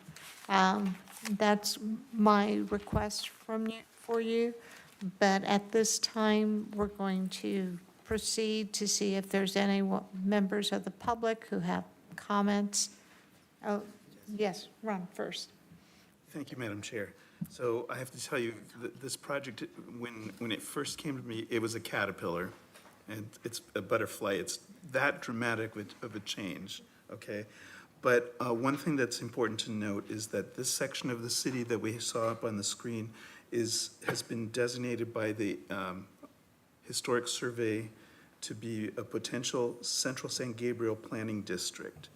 And what that means is that the district does not qualify as historic, but it has a number of historic resources, so that new buildings want to, support the historic resources rather than creating something new that detracts from it, because potentially someday in the future it could become a historic district, as I understand that. But as such, that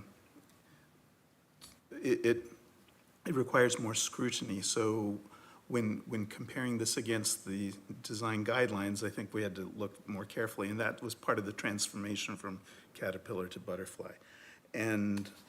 But there's still a few things that I wanted to point out in addition to the windows. In earlier schemes, they had a double swinging auto gate that's, I think, has been eliminated, but I just wanted to make sure that, has it been eliminated or is it just forgotten? It used to have an auto gate. Yeah, I have more comments about the window. It's a half-fixed window. Yeah, What does that mean? It's, the bottom can be sliding open, and the top, it's fixed window. Okay, that's not what I see. And again, when I looked up the manufacturer, they didn't have anything like that. So I think you have to provide a little more information. Okay. Then, once again, I underlined here that a physical color board is required for the DRC with actual samples and colors. For the garage door, this color specification is just brown. So I said that you have to go to the Wayne Dalton colors and pick one of their standard colors, or pick a custom color, but brown is not defined enough for a color. Got it. Windows. Also, because of this potential Central San Gabriel Planning District, I sent this to our city architectural historian too and conferred with her. And again, she's talked also about the higher level of scrutiny. And so one thing she was suggesting, and I can support that, is that manufactured stone is a wholly modern material. It's not part of a historic district, and she was discouraging the use of this synthetic ledger stone, and that either nothing, just stucco, or maybe brick would be a more preferable material, but the stone remains on the proposal. That's it. Thank you. I appreciate having that extra information regarding this Central Historic District Zone. Central San Gabriel. So that does make a difference in how we look at this project. All right, with that, do you have any questions for us? Yes, we just noticed you say the garage door is brown color. It says on the website, the standard color is brown. Yeah. Okay.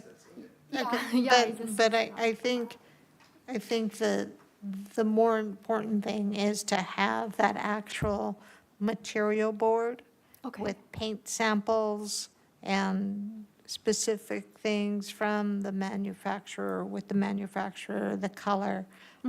So without that, we're having some issues here. Got it. So, okay? Okay. All right. If you can go ahead and sit down, please. Okay. All right, thank you. Yeah. Thank you. Thank you. Thank you so much, guys. Do we have any public comment on this item? No public comment at this time, Madam Chair. Okay, it is now 9:56, and public comment is now closed, and it's time for us to deliberate. I will start with Commissioner Tu. Yes, I mean, I agree with Commissioner Chen that the overall design quality, it is up there, and it's been, as city architect Ron said, that it's been transformational. So that I agree, but on the other hand, that missing the material board, the actual material sample, is also having difficulty to really connect the dots. So I am hesitant to approve, or maybe we can rely on city architect to actually to keep the gate for the applicant to come back with their board, with the planner and architects help to get that finalized. That's my thoughts. Thank you. Thank you. Commissioner Chen? I guess I said earlier that the design, it's almost there, with the exception on the clarification of the window, meeting the code requirement for exiting, and with this particular historic architect that we have on the material, on this new man-made stone material being a concern. Plus, we don't have the rest of the color. I think it depends on the rest of the board members. If we feel comfortable letting the city architect and our historian architect to make those fine refinement, I am prepared to approve it. But if the rest of the board feels that we should see the final color board submittal, then I will support a continuance. So I'll just wait to hear the rest of the members. Thank you. Commissioner Lopez? Again,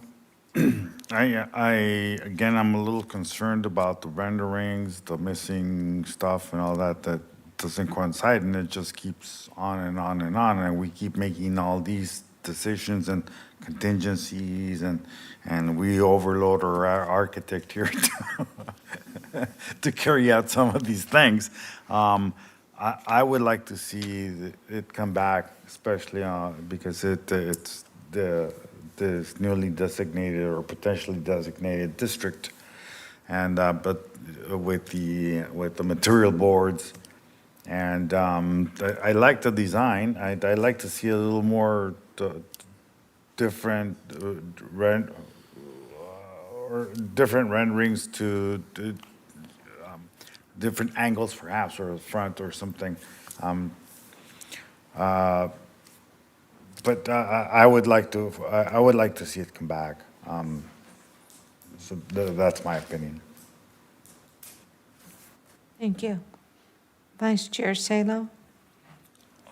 Yeah, I'm prepared to approve the project contingent that city architect review the material board and the stone veneer, manufactured stone be changed to brick.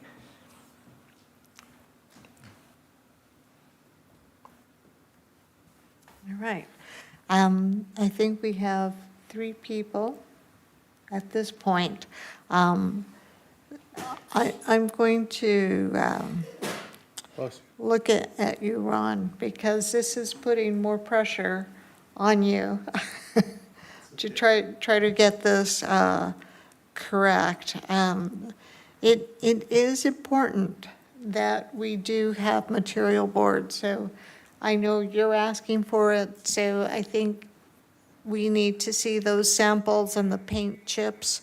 So the applicant also is aware of what they're getting. I think a few months ago, the owner of the property didn't know what was being proposed. So it helps everyone all around. So next time, for our next meeting, if we can make sure that we have our material samples, hard, real samples and paint chips. Also, this is the Wayne Dalton website. It says they have 6,000 colors. So Okay. brown might need a little more description. Yes, yes. So that's important.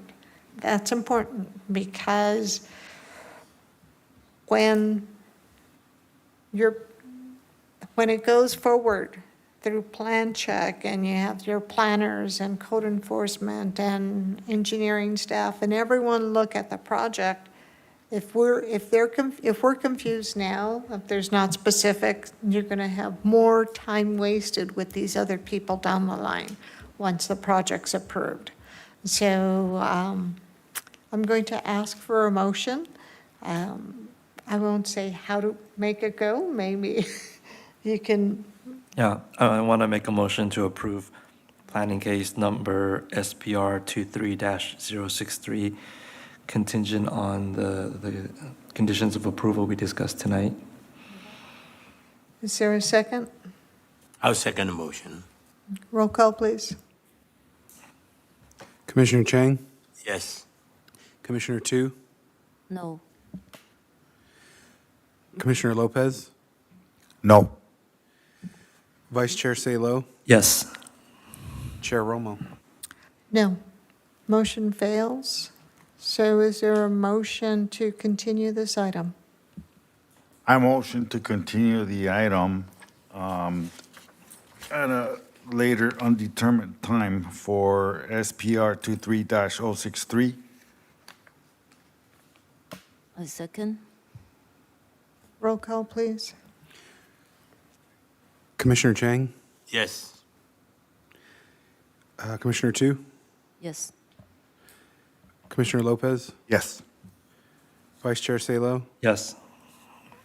Chair Romo. Yes. 5 ayes, motion passes for continuance to an undetermined date. Thank you. So with that, we go down to item number 4, comments from the planning manager. You have any comments? No comments, Madam Chair. Okay. Item 5, commissioner comments on conferences and meetings and reports. Commissioner Tu, do you have any comments? Oh, no, I don't have any comments. Thank you. Commissioner Cheng? No, I do not. Commissioner Lopez? No comments, thank you. Vice Chair Salo? No. We can talk about the porches next time. I don't have any comments. This meeting is now adjourned to our next regular meeting on Monday, August 25th at 6:30 here at City Hall, 425 South Mission Drive, second floor, council chambers. Thank you all.